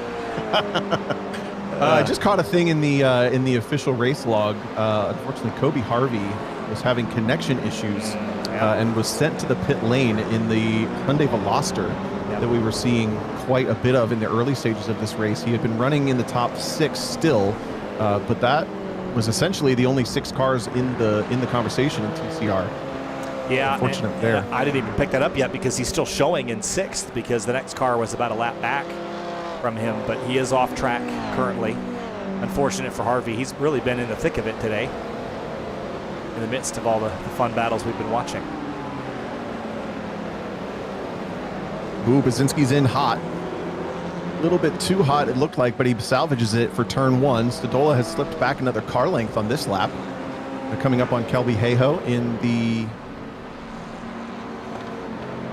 Is that Kelby? The answer is no. That is... No, that's Dewey. Dewey, yeah. So this is a moment where I think if I was Stodola, I'd really want to be on Basinski's 6 right now with this Renault here. Because the Renault's going to be a real pain in the second sector of this racetrack if Basinski doesn't clear it, but it looks like he's already done that, and now Dewey will be in the way for Stodola to have to navigate here. So right here, this is where it gets tricky because these slow speeds, this Renault's pretty quick getting up off the corner. I see Stodola just chuck it down there trying to get by. Yep, and that's going to lose him another car length on the exit here. Even though Dewey did not make that very difficult for him. We talk about that sweet spot, right? Where you're close enough to the car in front of you where everything that happens to them happens to you or vice versa. And Stodola has just barely slipped out of that, I think. He's gotten away with it for the most part. He's still in touch, excuse me, for Basinski. But he's in that high risk zone right now where just one more delay for him might cost him the opportunity to catch back up. 15 minutes to go. No major shifts or shuffles at the front of the field here. The track just about to dip into sunset here. Wind is still ripping, 18 miles an hour out of the west now, off of the shores.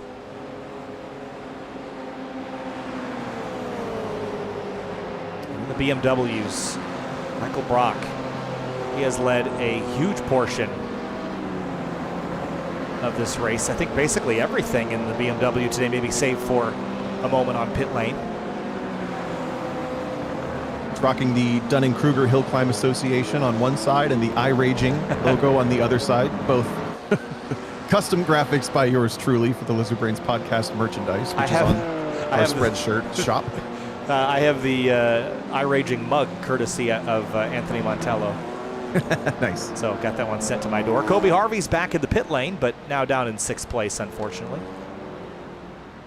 The connection issue probably crashed him out of the game, had to reboot it back up. Now he was a lap up on, no, he wasn't a lap up. He was 2 laps up on Al Troiani, who's the next car in class for position. Al is running down the straightaway between turns 10 and 11 with Harvey on the pit lane. I think that might put them on the same lap by the time Harvey keeps going. It's going to be 1 apart still. Yeah, I think the leader's between them, so. And then Basinski and Stodola. 13 minutes left. Tom, are you ratcheting up the aggression if you're Jack Stodola, or is it just not going to come to you at this stage, having been back here for 45 minutes or so? At this point, I don't think aggression helps. I think just putting in the absolute best laps that you can, and that doesn't necessarily always come from aggression. He's got to stay here for another 10 minutes or so, and then you crank the aggression to 11. I think you start to get really creative in the mirrors, especially through that second sector at turns 8, 9, and 10, when the track ends up really wide. If you can throw a driver off their line there, it just kind of snowballs into an opportunity for you to make a pass. This draft on the front straight has been pretty strong every single time, but he hasn't found anything to do with it yet. This is the lap, potentially huge run, but he's on the brakes early. Basinski so strong into turn 1. He's going to hold the high side. This tends to work out nicely for the driver around the outside. They're still very even though, Kyle. Yeah, and I was just going to ask you, if you're Stodola, you know, when you're following a driver for this long, this closely, you know, what are some strategies to avoid target fixating? Because it feels like after so long, you're going to be analyzing their driving as much as you're trying to focus on yours. Yeah, it's true. It's tough. I think the main thing that helps me, and this may make some instructors cringe, is my own predictive timer. I try to make sure that I'm driving to my own marks and reward myself with green or as close to green as possible on that lap timer that all these cars will have in them. even have them up on the screen as a heads-up display in the simulator. Each driver probably has their own kind of method for that. But the hardest part is to pay attention to where you're strong, not where you're weak, because I think if you start to get in your head on losing time every time through turn 8, I need to go faster through turn 8, as we just saw Stodola lose just a bit there as an example, you can't fixate on that. You got to fixate on the positives a little bit. Basinski with a slip at the exit, trying to get the power down, and he's tucked in behind a lapped car who had been mired in MX5 traffic for the first half, trying to find exactly who that is. But now this is the perfect opportunity for Stodola, because he's been patiently not too aggressive. This is when you might get aggressive, when the opportunity presents itself. Sean Condon ducks to the outside, and I think he's gonna, does he lift? No, he doesn't. He's gonna make it hard. Oh, he tags him, and around goes Basinski, who gets straightened back out, but change for position. Stodola takes it. That is tough. Really not aware driving from the lapped car, unfortunately, there. It's tough to call from that one. Basinski did not lose too much time, but at this point, Basinski's established right to racing room. He dropped out just early enough, and I think this is a lesser experienced driver just making a lesser experienced driver's mistake. You saw how early he lifted. That translated to Basinski that he was going to let him by, and unfortunately with Condon just lifting that slight bit early, then he disappeared into the blind spot. Basinski turned in, and there was contact. Yeah, see the change now, and actually Stodola didn't really get very far up the road. I do worry that damage on the right front for Basinski. There wasn't a lot of contact with Condon, but there is fairly significant damage to the right front here. And I worry about the kind of the corrective thing. Did Stodola let him go back by? He did. There were brake lights on the exit of turn 3 for Stodola. I think he watched all that unfold and said, you know, that's not how I want this race to end for us. Wow. Which is wildly gentlemanly. That is so cool. Honestly, I'm really, I have like kind of like happy chills from that. Alex Getting with another ride at the exit of turn 1. Was he by himself this time? Yes, no help from Hero, but he gets on that inside curb that really wants to rotate the car, and he wasn't ready for it. So Stodola's going to try again, and this is going to get pretty fun. That was very gentlemanly. I don't think he owed him that, frankly, but I can't say I'm not in support of making the race more exciting at the end of the race here. 10 minutes to go. Battles on for third in GR Cup. That's 2 laps in a row. Basinski's had power down issues out of turn 10. Car wants to rotate longer than he's ready for, and that's really let Stodola be here on his flank into turn 11 twice. I see rolling through the apex of 12. Go ahead, Kyle. I see drivers trying to set up for a run leaving that chicane, but it's such a long corner that you kind of just end up running more distance, and I don't think it helps you a lot to kind of arc that in. I think it's better just to stay to the inside and stay tucked in against that curb on the inside lane than try to wind it up and get a strong run on the exit. Yeah, the texture there is odd. There's the camber through turn 12. It starts early, but it also starts really abrupt. So you're right, when you open that corner entry up at turn 12, nothing happens. Stodola down the inside once again. It's a carbon copy of 2 laps ago. And I think he's going to get it this time. Basinski washes up into the gray stuff. Mission accomplished. Yeah, not sure if that damage is hurting him at all, but seems a little bit more on defense. Now he's got to go on offense. He's in the marbles a little bit. He hasn't been following Stodola very much. So now we'll see who's really stronger now that Stodola's out front.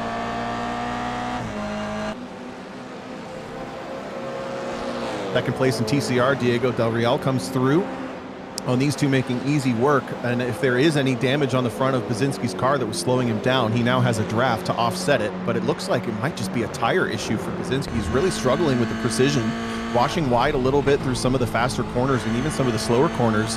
Plus we saw the slips from the back end. Yeah, it looks like it's tracking straight, but that doesn't always tell the full story. There's plenty of ways you can make a mess of a suspension setup without actually knocking the alignment out. And he's out in the dirt now, so just trying to hang on and cling to his podium. All the while in the Mustangs, here's a battle for second. All right. Yeah, we're back into the tire wear phase for these cars. You really have to be careful with them. They're tough to put power down, but Kyle, they get really loose on entry, which sounds a little funny, but you kind of want to sling the car around a little bit, and when the tires start to fall off, especially the rears, it almost feels like you got positive camber or something. They just go on these big flat slides. You have to stay underneath the car just really, really, really carefully in these late stages of a long run. Arte kicking the back end out appropriately, coming out of 12. My favorite thing about these cars, and they've always done this in the simulator, red hot brake rotors, big steel brakes, and 3,400 pounds, 30, whatever these things weigh. They're not lightweight cars. And they've got ABS. You can just stop the pedal and lean on them, and they just, it's like lighting up some alien life force disc inside the wheel there. It's so cool to see it glowing. Look at that. And the rear brakes, too. Yep. Luckily, they don't fade too bad in the game. If they fade at all, you don't really notice it. They're just in front of your leader in MX-5, by the way. Trouble. Oh, no, Diego Del Real. Pit lane. In the pit lane. Wow.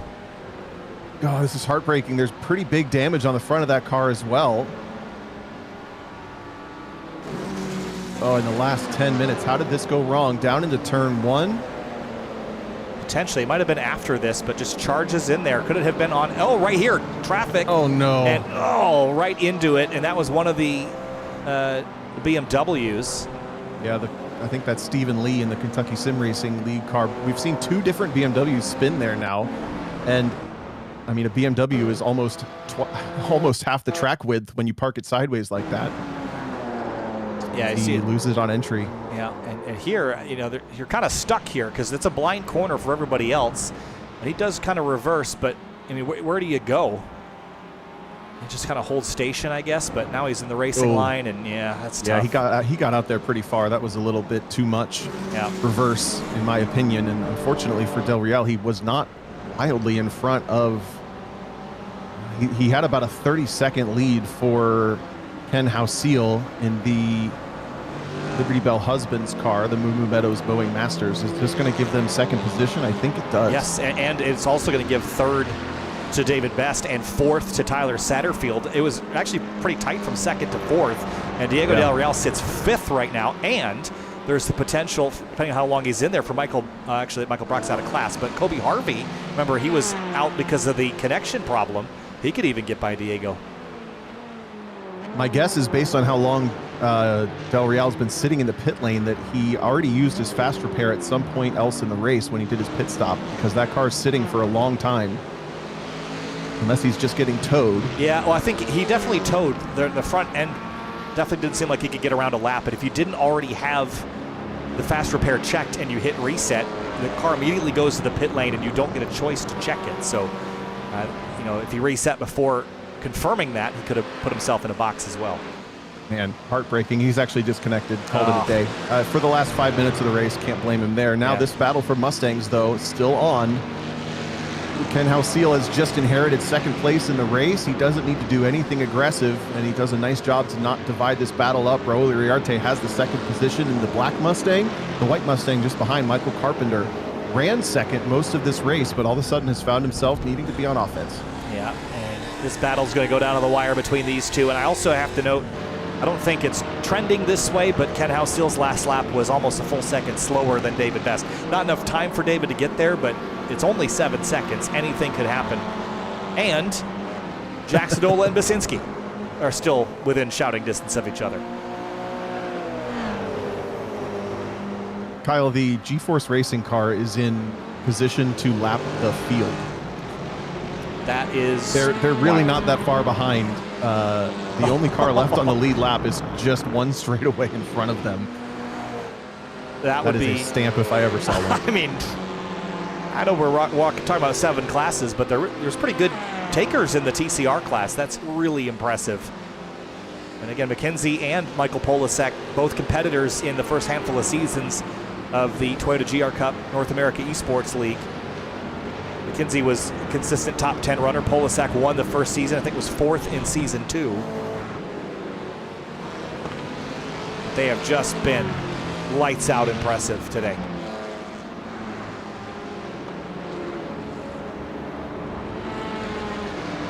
And Michael Brock now moves up into 5th overall in the first place BMW. Andrew Hero 37 seconds back behind that.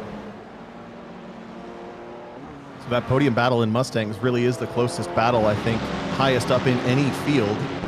Been separated just a little bit as David Best has come through on Carpenter into turn 7. Now he's dived under Iriarte in turn 8. It's really close. Yeah, maybe nervous there for a second as Best just chucked it up the inside. But the TCRs will stick with Aero. The Fords don't much. No, right. Ooh, another big drift for Carpenter. With the wear on these rear tires, you don't lose a ton of time doing that, but you really do put a beating on the tires doing that kind of driving. You can't drive that way, for very long. Only 2 minutes left in the race. Probably doesn't worry about that too much. Yeah, see where Logan McKenzie is on course. That will determine the white flag lap. It's going to be 2 laps to go, I think, given that he's been lapping in the mid 141 mark. And check the flag man. And it will be 2 laps to go this time through. This has been a lot of fun. I knew it was going to go quick, but this last 20 or so minutes definitely has flown by. And everyone putting on a pretty good show. Thank you again to everyone for racing with us and for joining us to watch this race. I'm sure for every bit of excitement we've seen, there's probably 10 interactions that we missed that were equally exciting. Dana Baczynski still within touch as well. This is for 3rd in GR86s. Oh, got a little wobbly at the edge of the road there. Just dropped the tires in the dirt. You're right, there's so much to watch. 45 drivers taking the green flag today. So can't catch it all, but what we have seen has been pretty thrilling. Jack Stadola really hustling that car all the way from the left side of the track back to the right, sweeps for a super late apex. Looked like Baczynski was on line for a great run, and then all of a sudden he ran out of track. Stadola is certainly in the groove. Yeah, I just haven't had the experience in this second sector that running so wide and using all the road helps so much, because the track is so flat that when you kind of arc out, you're kind of just costing yourself distance, and it looks like Baczynski was able to close in a little bit. But here's McKenzie now, just 35 seconds. They've got so much of a lead that they could easily just stomp on the binders and come back to a checker. But they also, I don't think they're going to get all the way up to Ken Howe-Seal, but they could still lap the field.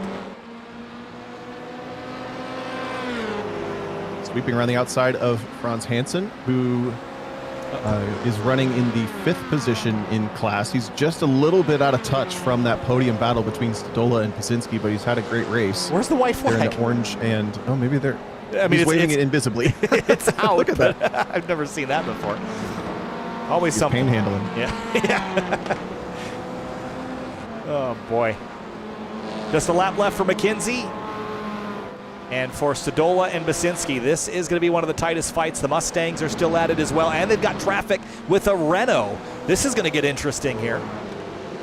Louis DeWitt is just in front of them. The Clios are a little bit faster in the corners, but a lot slower in the straights. I think the Mustang going to dive underneath both of them. They both go low. That was a strange choice from Carpenter. He's going to lose the opportunity for a run. Iriarte gets a better exit, and now they're going to just absolutely reel in this Clio down the straightaway, but they've got the BMW you consider of Alex Gedding slicing through, running 2nd in class.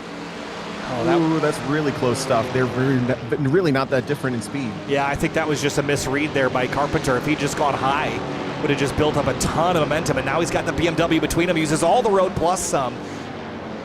And maybe the BMW can help him if he pokes the nose on Iriarte in these last couple of corners. Got to keep an eye as well on that GR86 battle, because Polasek, the overall leader, was coming through this lap. If he passes them, this is their final lap to make any sort of moves for Baczynski. And it looks like Iriarte got passed by the BMW, back to the GRs. Here comes, actually Polasek, or McKenzie rather, has not gotten by them. So Logan McKenzie, G-Force Racing, Michael Polasek, they will win the Lizard Brains Podcast Clubman Cup. And by a lot, 1 minute and 35 seconds plus. And there's a whole bunch of drivers that still have to sort this out. Here's Iriarte and Michael Carpenter. And they're going to be coming back to their checker flag.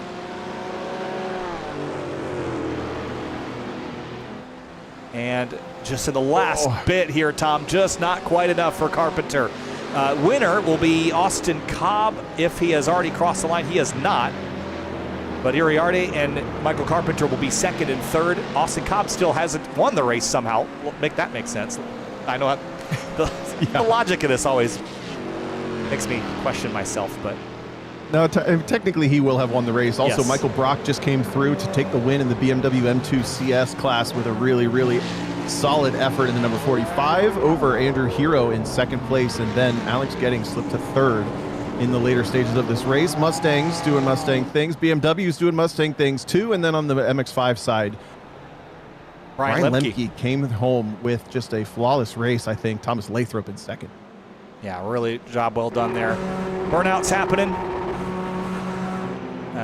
McKenzie feels a little left out, I think, with the front drive. Yeah. In GR86, trying to track where DJ Alessandrini is. He's just through turn 1. He takes the win officially in the GR86 class, and the final class to take the checkered flag is going to be the Renault Clio's. Benjamin Serta, having slipped to 4th in the first opening laps, came back to 1st and stayed there for the rest of the race. He did not die of dysentery. He made it to Oregon, all the way to the coast for the Clio winner in some pheasant plucker's car. Wow. That was a fun battle. Really, the Renaults, I want to field 50 of those things. That was fun, even with only a handful of them. Let's go through our results here and kind of talk through a little bit of the action. And here we go. There's a look at him. Logan McKenzie and Michael Polasek basically lapped the field with one exception, the number 30 Moo Moo Meadows Mowing Masters team. David Best on the podium, Tyler Satterfield and Kobe Harvey running out of the top 5. Lucky break for Harvey with the misfortune for Diego Del Real. He ended up scoring a top 5 even with that mechanical, internet issue towards the end there. Top 5 overall for Michael Brock, your winner in the BMW M2 over Andrew Hero and Alex Getting, as I mentioned, and then Alessandrini actually slipping into the top 10 overall as well to take the win in GR86. He had a lot of pressure for the first half of the race, but the second stint over Michael Montello just sort of ballooned out to a much larger gap than we expected. Jack Stadola, Dana Baczynski with a great battle for the podium. Stadola comes home with it, even racing gentlemanly when Baczynski had the hiccup with a really nice save as well.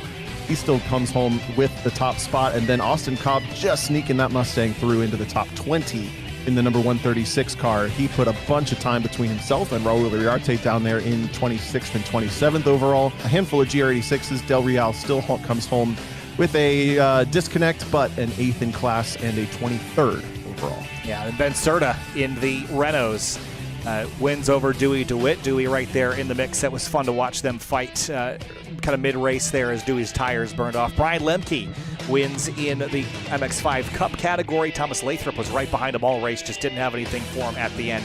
The other two Renaults, Spaz Miller, Kelby Hayhoe, also had a great fight today. Roman Bykov, by virtue of the pit stop issue for Kevin Zhu, launches back into 3rd place, snags the podium. And then the drivers that didn't have such great days, Ethan Holland, Sean Willett, Sean Condon, they had some trouble throughout the afternoon. But this 2-hour race is complete here, Tom.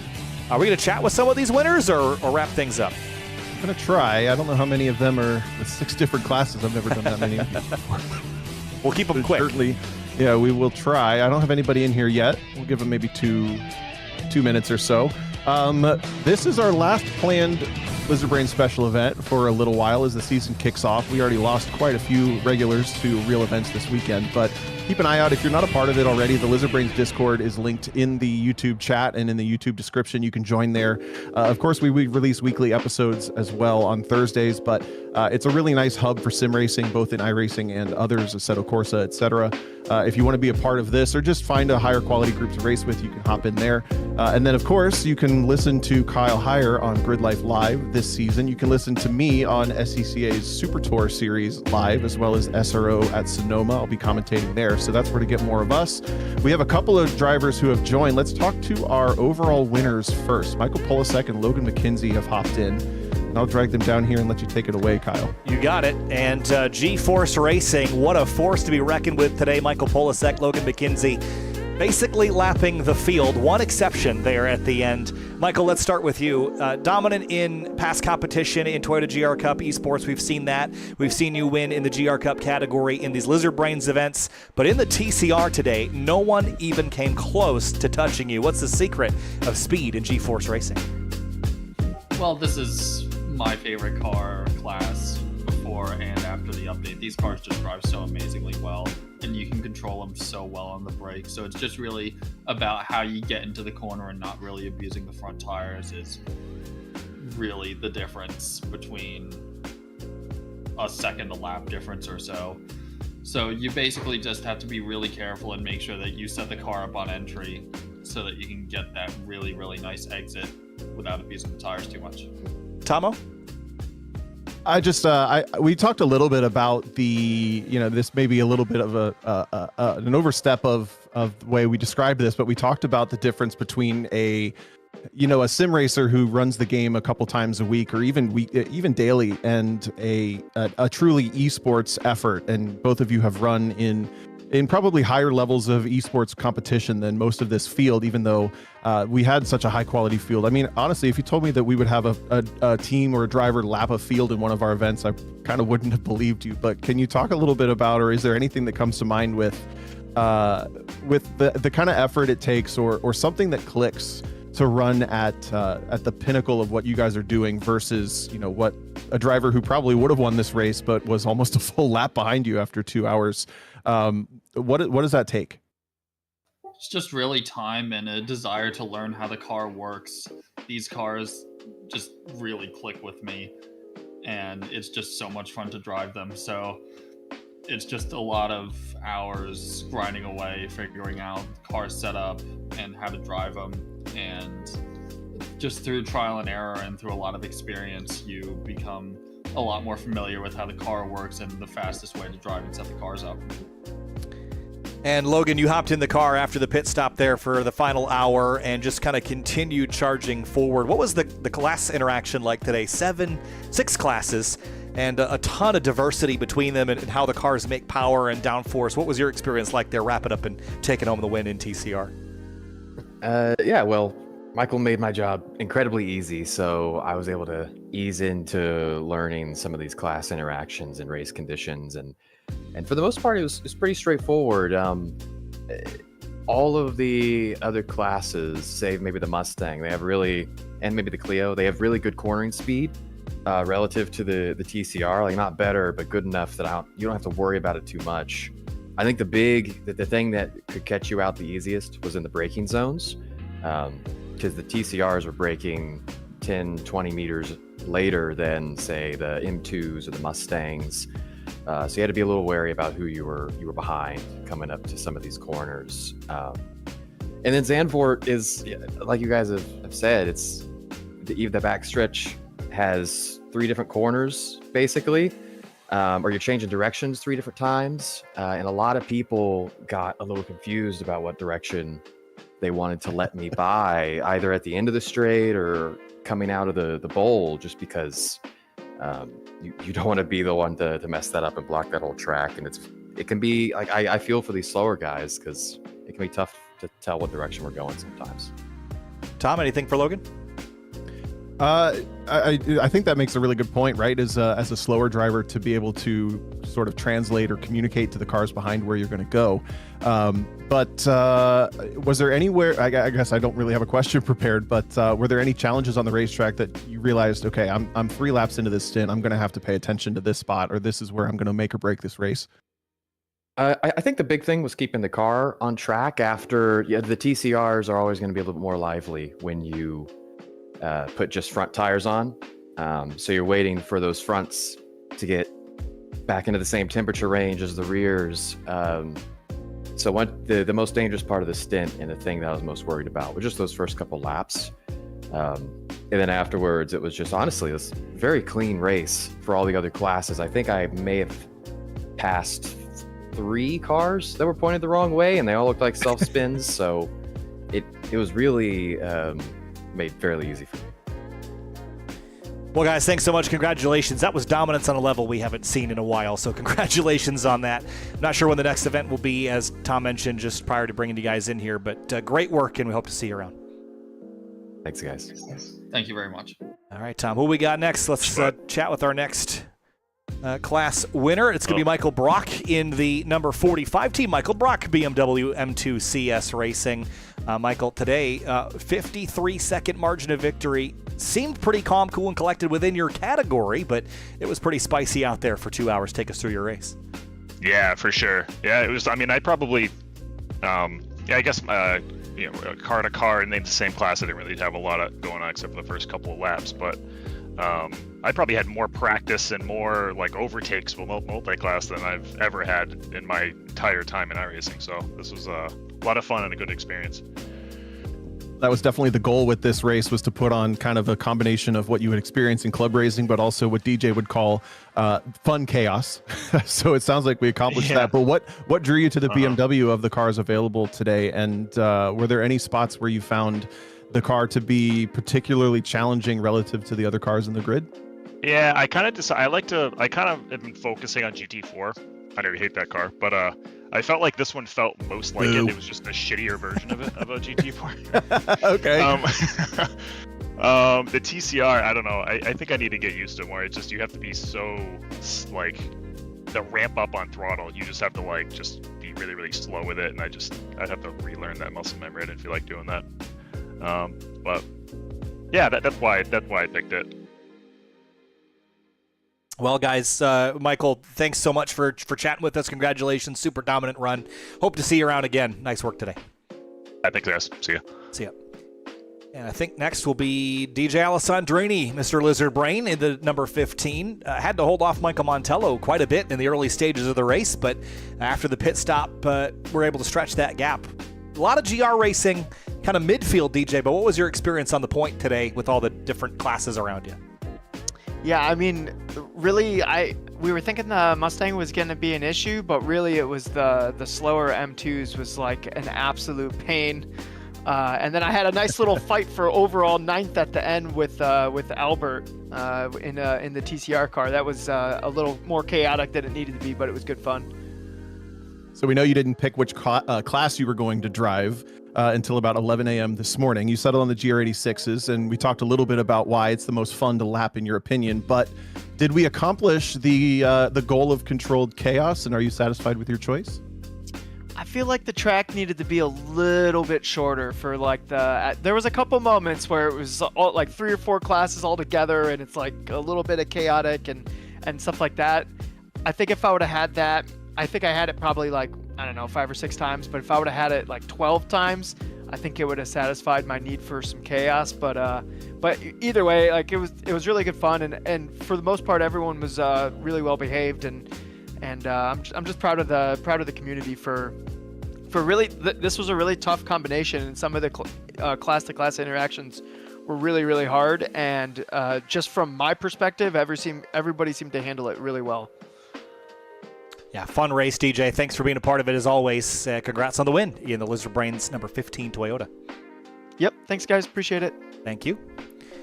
And Austin Cobb is next up, and Austin, I know you like just doing laps, and you did them today in the number 136 Ultra Yeti Motor Yeti Ford today. Interesting class interactions. This car looks like it drives like a bag of beans. Take me through your day. How fun was it out there to slip and slide the FR500 around? First and foremost, I got to give you a hell yeah, brother. The Mustang, I haven't driven the Mustang in a while, and I don't remember the last time I've driven Zandvoort. What a great combo. It was a lot of fun. Like you said, we just did laps today. Everybody did a great job. I didn't see too much nonsense out there. A little bit, not too much. But race went really well. Pulled a gap right off the rip, and then it seemed to just keep growing. So I just kept turning laps and having a good time. Traffic management was really weird in the Mustang because, yeah, it's I think it drives great, but as you say, it's a little down on grip. It's a bag of beans. It's a little weird. It's just so slow in the corners. Everything is attacking it. I don't have much to ask other than how's that burger sitting? I'm about to log off here. I gotta go. Thanks, Austin. Congrats, buddy. Yep, thank you. All right. Well, we got one more to do here, and that is Brian Lemke in the MX5 category, the number 140, the Peak of Mount Stupid car. Brian, definitely not Mount Stupid today. You came out on top over Thomas Lathrop. Pretty fun fight to watch all day. Thomas was pretty close until the last handful of minutes there. Seemed calm, cool, collected back there in the MX5s. Was it as calm as it looked from the outside? It was chaotic everywhere else. Nope, yeah, it was kind of a smooth sailing. I thought the Miata had played really well with all the rest of the cars. Seemed like they mostly could just get by on the straightaways, and I just hug tight on the inside, and they'd kind of go around the outside. And yeah, really, I thought that multi-class might be a little bit harder, but it was actually pretty smooth sailing. I put in some good laps. Thomas was right there the whole race until the end. I don't know if traffic played a role or what happened, but yeah, we had a really good battle until the last probably half an hour.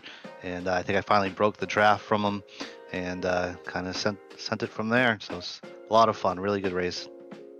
Yeah, there's always, I think, when we do these races, a driver or a team that stands out as the one making the best decisions. And I think you were probably that for us today. Every time we cut to you, you were making it very clear what you were going to do, where you were going to go for whether you were in class or not. But you're also an organizer for a 3 times a week league here in iRacing called Apex This, correct? And do you want to tell us just a little bit about that? And we've talked just in the broadcast for context about how this community has become a bit of a hub for finding quality racing in other places.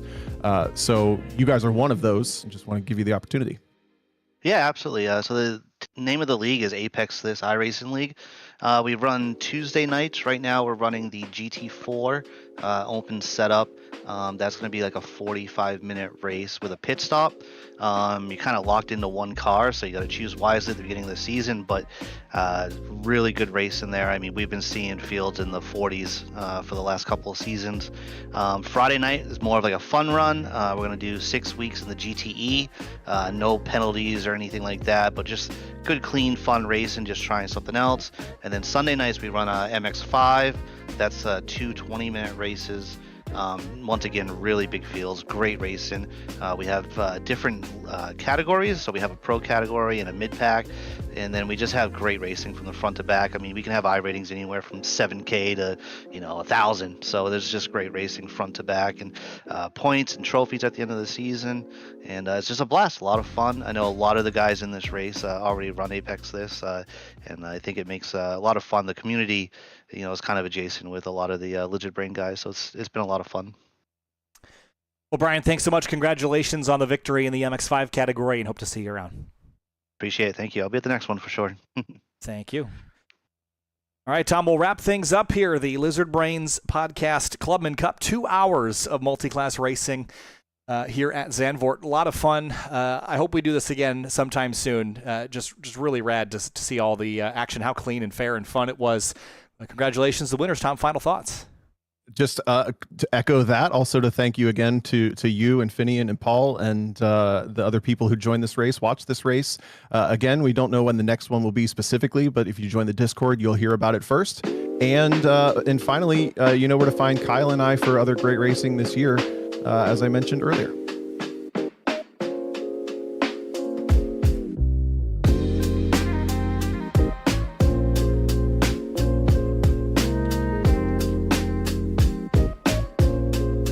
Classic Lizard shape. I'm going to end the podcast or the broadcast poorly with a clunky exit, but as always, friends, I love your hair, and I hope you win.